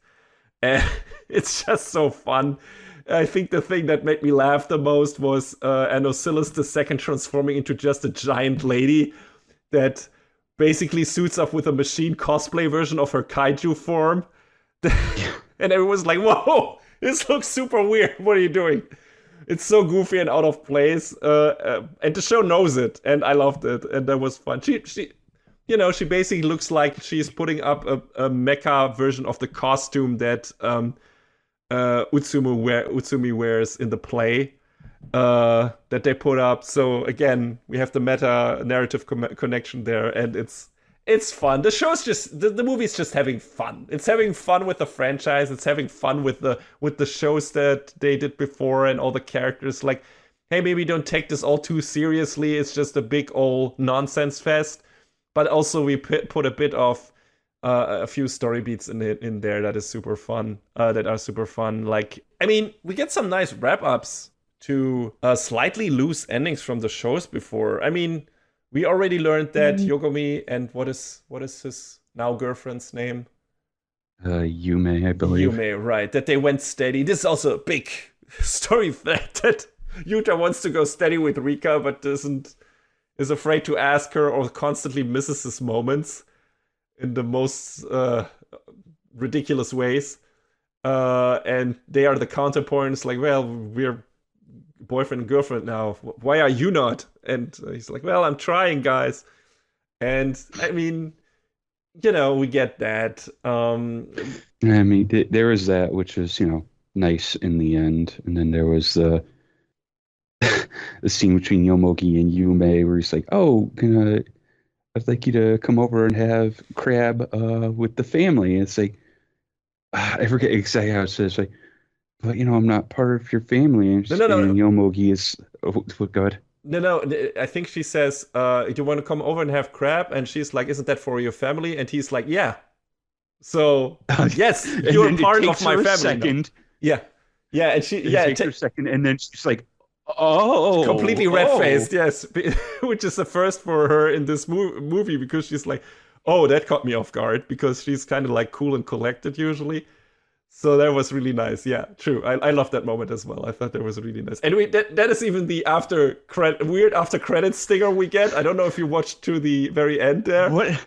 That after, I was expecting something, but it was like, oh, how's the crab? Oh, it's all right. And that's it. It's technically exactly the fucking after credits scene from the first Avengers movie, where they all sit around in the shawarma place and eat. Right. It's exactly the same thing. And I laughed. It was so good. I was like, yeah, it's all right. I forgot about that from that movie. Yeah, it's funny. It's super funny. Didn't see that coming. But yeah, fun scene. I thought the scene where Knight thanks Akane for creating him, and she lovingly ruffling his hair after all the shit she threw his way in the first series was really cute and rewarding. Same goes for Gauma/Rex. And Yogomi finally getting to have a proper goodbye, which they didn't get in Dynazenon because Gauma was just transported back to the past, I guess. Or, I don't know, reborn and then taken to joining the Neon Genesis high school students as their new member and everything. But they finally get to have a proper goodbye and everything. And that was really nice. And Yuta gets to keep his memories this time. And Gauma had his moment with Princess Hime. Yeah, which is really nice. Yeah, Gauma so deserved this. Yes, that was really nice. And real life Akane finally apparently made some friends, which we will see her joining. We see her joining her in that cleanup that they do on the riverside or whatever, where they clean the trash. And she has some girls joining her, and they seem to be friendly. And that apparently was. That was one of the big things of her character motivations in the first series, that she didn't have that and wanted that. So it's nice seeing her getting that in real life as well. So that was really nice. And Yuta and Rika finally go steady, of course, by the end there. Really nice, cute scene between the two, them being awkward together. And yeah, good feels all around, man. It's a super weird movie. It's high. I in my opinion, it's a highly recommended spectacle. But definitely watch both shows, SSS, Gridman, and Dynasm before you see this. Otherwise, you will be completely lost. None of this will make sense to you. Absolutely nothing. It barely made any sense to the two people on this podcast who watch both shows and liked them. And then we watch this and we're like, what is going on? What? All right. I think I got what they were doing with this by the end. I wouldn't be surprised if the bad guy of this movie is a commentary on fans and or rights holders being a bit too possessive in regards to the creative direction of this franchise and this movie. Just being a giant, fuck you, we are the storytellers, we do whatever the hell we want message. So what was the villain's name? I don't know. It doesn't matter. Does it matter? Well, I just find it interesting that they never give him a name in the movie. I had to look it up after the fact to be like, what was he called? Apparently it's Mad Origin. Okay, that's fun. Which, yeah, all right. Like, I didn't have a problem with the meta commentary in this movie, but boy, the way things kind of moved along just... I'm not going to lie to you. I feel like this movie was maybe about 30 minutes longer than it needed to be. Yeah, that's also true. Like, I kept looking at the clock like, how much time is left? Jesus Christ, there's another it is a 2-hour movie. Beyond where the logical endpoint should have been. Yeah, it's true. Which really honestly frustrated me. I get that. But the thing is, yes, they were spinning a lot of plates. And I feel like for a movie that goes that long, they would have needed a stronger character through line aside from, hey, Yuta and Rika want to become steady. And also they're putting on a play and, which is basically, that is the emotional core of this. And by the end, I guess also, hey, everyone finally got to have their happy end, which they also bring up in the talk about the play, right? Where one of Rika's classmates say like, oh, it's nicer with all these characters. Everyone gets a happy end. That's nice. And it's like, okay, all right. So, yes, we got it. We got it. But, that's fine. But you're right. It's like, you could have cut some stuff from that. I guess they felt like, hey, since we're putting already so many characters in there, we want to have some of the moments go a bit longer. And, we have already so many battles in there and everything. I guess it's just having two complete rosters of characters from two full-length TV series in one movie, and then having this one weird-ass story where you're also trying to say something about the creation of these two movies and their after effects and everything, and trying to give everyone a proper wrap-up and everything. It's just not possible. So they went with like, hey, we're just going to throw shit at the wall mode. And we're like, some of this works, some of it doesn't. But it doesn't matter because we're having fun. And eventually this is what matters the most. I can subscribe to that, I guess, in a way. But I also see your point where it's like, hey, this lacked a bit of focus. And also it needed to run shorter with what it was giving us in terms of substance. Because it's basically just a battle royale with a lot of fun, cute character bits in between, but not a real story. Like, it's just fighting, it's cute character bits, and then it's the meta commentary. But the actual story and plot are almost non-existent in this movie. It's just like, all the universes are overlapping. Oh, it's Gridman who's doing that. Oh no, it's the kaiju doing that. Okay, we're beating the kaiju, that's it. There's nothing real there. I mean, there's some twists and turns, I guess, but not really. They don't feel as much because it's not like the show is making it this giant mystery the entire time. It's just like immediately saying, no, something isn't really right here and something is weird with these characters. But it's also so focused on the little character moments and these characters from these two series interacting, just having a fun time, like it's a school play itself, where it's not really about the plot and everything, but it's about the characters having fun with each other and you as the viewer having fun seeing these characters interact with each other because that's what you want from a crossover. That works. That works to a certain extent, but also if you're looking for an actual plot, if you're looking for an actual story with arcs of characters and acts, you don't get this here. Like, say this is not it. No, absolutely not. It's still a fun time. It's a big old spectacle. It's good action. It's some neat character moments. It's some nice wrap-ups for stories that were started in the first two series, and those work. but those only work because we had the series before this movie. This is because of the stellar character work in SS Gridman. This is because of the not as stellar, but very good, competent character work in SS Dana Xenon. And this movie is basically just, okay, we're showing you a bunch of ridiculous shit, and then we're gonna have an epilogue for all of these characters that we also could have put at the end, technically, of those two series, but we didn't. So everything before that in this movie is just like goofball shit. So if that is fine with you, it was fine for me. Like, it was just like, okay, I guess I know what you're doing with this, and I don't mind that this doesn't really have a story. But I also can see, like you, John, like people getting kind of frustrated with parts of it, and we're like, why is this not really going anywhere? And why is this going so fucking long?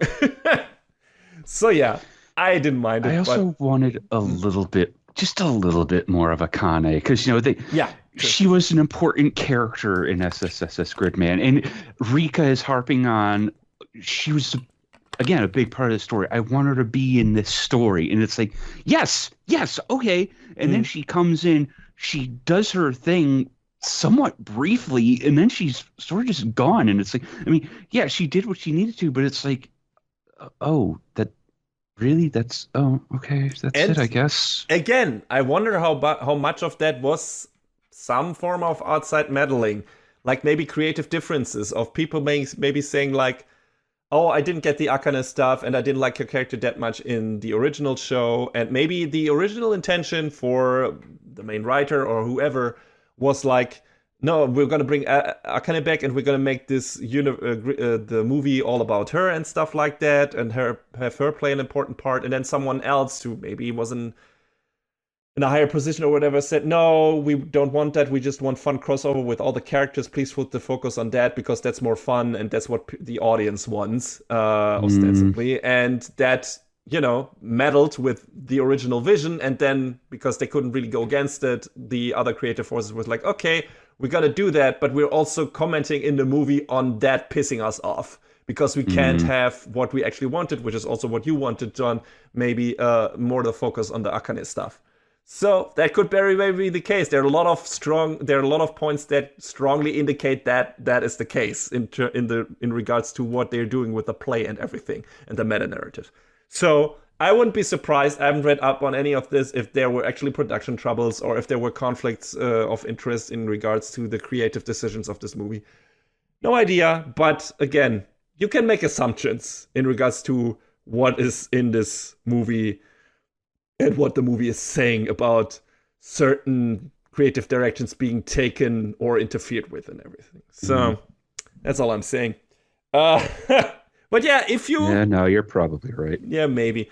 If you're interested, if you liked the first two series, I would still heavily recommend you watching this movie for the spectacle and the nice wrap-ups to the character stories alone.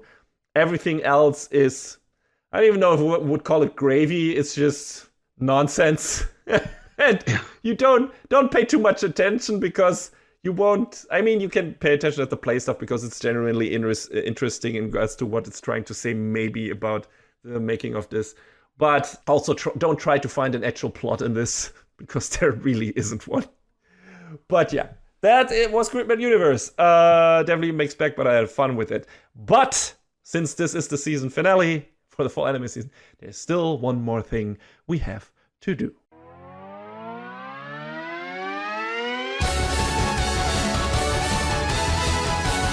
Best of the season. All right, once more with feeling. Best of the season time, John. We reviewed a couple of things. So where are you leaning? What is the stuff that you want to go for with your pick of best of the season? Well, we reviewed the tour de force that was. Shika noko noko noko kosh tan tan. Yes. And big that old nonsense fest. Kind of like Gridman Universe, but completely different. Also made very little sense at point. Yeah. And then there were a couple other things that I had checked out like, VTuber Legend was cute. I'm already been VTuber pilled. So of course I was there to watch that. And, it was silly, it was fun. It touched on pretty much everything except for the thing that every VTuber fan hates, and that's graduations. Which there have been plenty of, and not plenty of this year and some coming next year that it's tough to talk about, but it's necessary when talking about VTubers that yes, your Oshi will eventually graduate, but maybe they'll come back. It's okay. I won't tell you where to find them, but you might be able to. So, that was that. There's Oshinoko season 2, which I didn't want to talk about yet because there's another season that has been announced and is on the way. And boy, stuff happened in season 2. Like, they found the rotting corpse of the main character's previous life. Cool. And that set off a lot of things so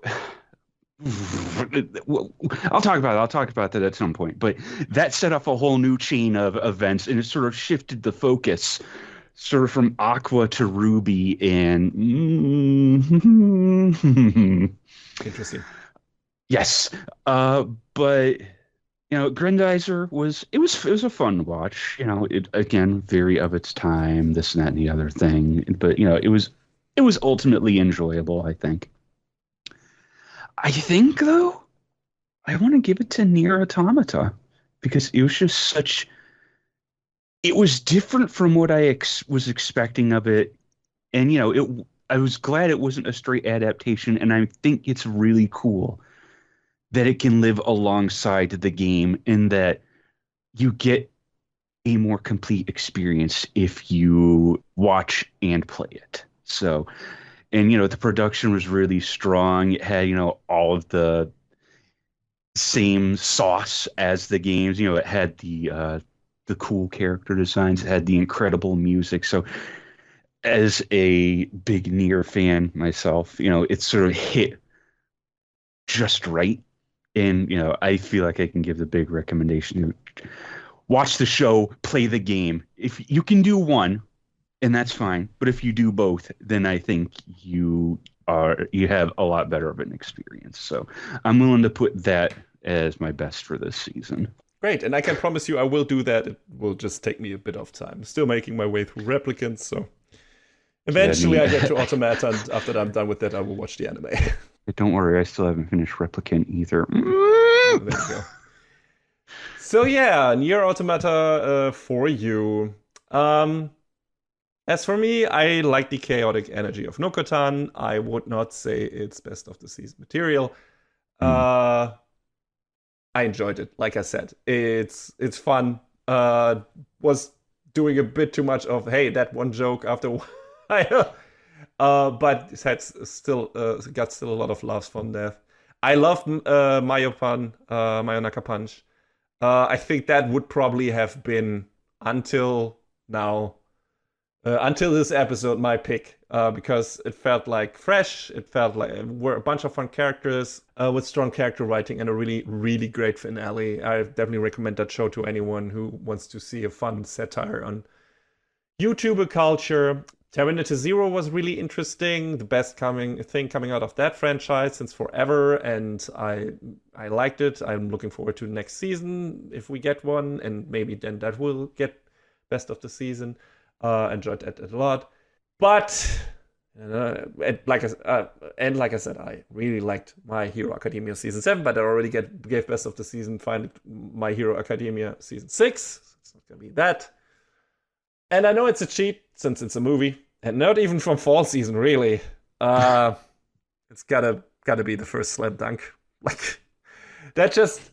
I know that's just the last minute thing, and it's not even. I didn't even give it a full length review with credits of who made it and everything. Well, a bit of credits here and there, but not as substantial. And I didn't even talk about the original series because this just was a last minute thing for me, but I can't ignore it because it made me feel the feels and the things. And it was just to the finale to a series I really liked back in the day, so it hit the nostalgia button for me. I think it's one of the best directed movies, anime movies I've seen things I've seen in forever, because it is also 2 hours long, but boy, does it not feel like it is 2 hours. Like, it just moves by so fast, and it's so well structured, and every one of the characters gets enough time to shine for it to feel good. And the incredible decision to move, and bold decision to move the focus from the previous main character to one of the side characters and make him the main character, and that's just working so perfectly in a standalone film. And the presentation, just knocking it out of the park there, Toei and Dandelion. And god damn, what a movie. Like, just blew my hair back and came out of nowhere for me. And I have to go with my heart, even though I feel like, well, if we go only with TV series, I should have given to Mayopon. And the only real shared full movie review we did was Gridman Universe. But again, also... Who cares? This is our show. Exactly. We do what the fuck we want. It's our show.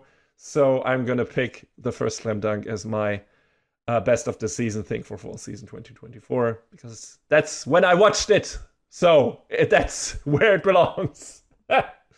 There you go. Yes. So please watch that movie. Please watch the Nier Automata anime and play the games or the game. And yes, we'll see you next season, where we don't have that many reviews, probably only 2 episodes. I think judging from what we watched, probably. I don't think we can bring 3 out of that. Maybe we'll do something else. We don't know yet. There's something we might be interested in doing, but that hasn't manifested yet. So we'll see. The season after that looks even more dire at this point, actually. You will find out in the sneak peek, because woof, slim pickings. I mean, there's a couple of things. Yeah. There's at least one thing for sure in winter. Yes, one thing for me as well, yeah.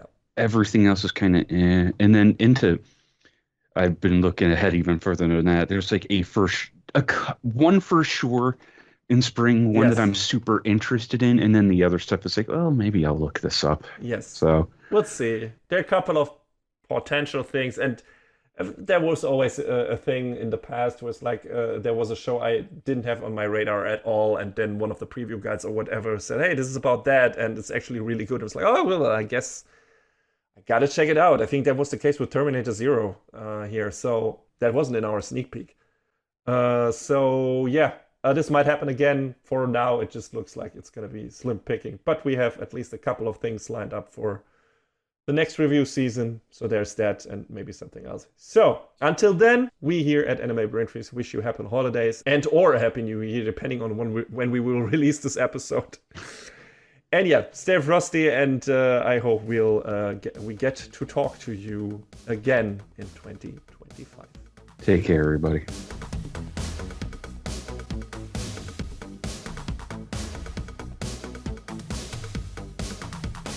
And that is a wrap on the 162nd episode of Anime Brain Freeze. All the music in this podcast is from the Double Dragon Neon soundtrack by the amazing Jake Kaufman. Please go to virt.bandcamp.com and check out his awesome work. Find us where all the podcasts live, but also check out animebrainfreeze.com for our review index and more. Please leave us a review and rating on Apple Podcasts, Spotify, or your podcast app of choice if you can. Follow us on the socials or send an email to animebrainfreeze@gmail.com. We would love to read your feedback. Thanks for tuning in. We hope you had a good time, and please join us again on our next episode. Macht's gut. So long, folks. Next time on Anime Brain Freeze. We want to throw hands. And unleash our bionic arms!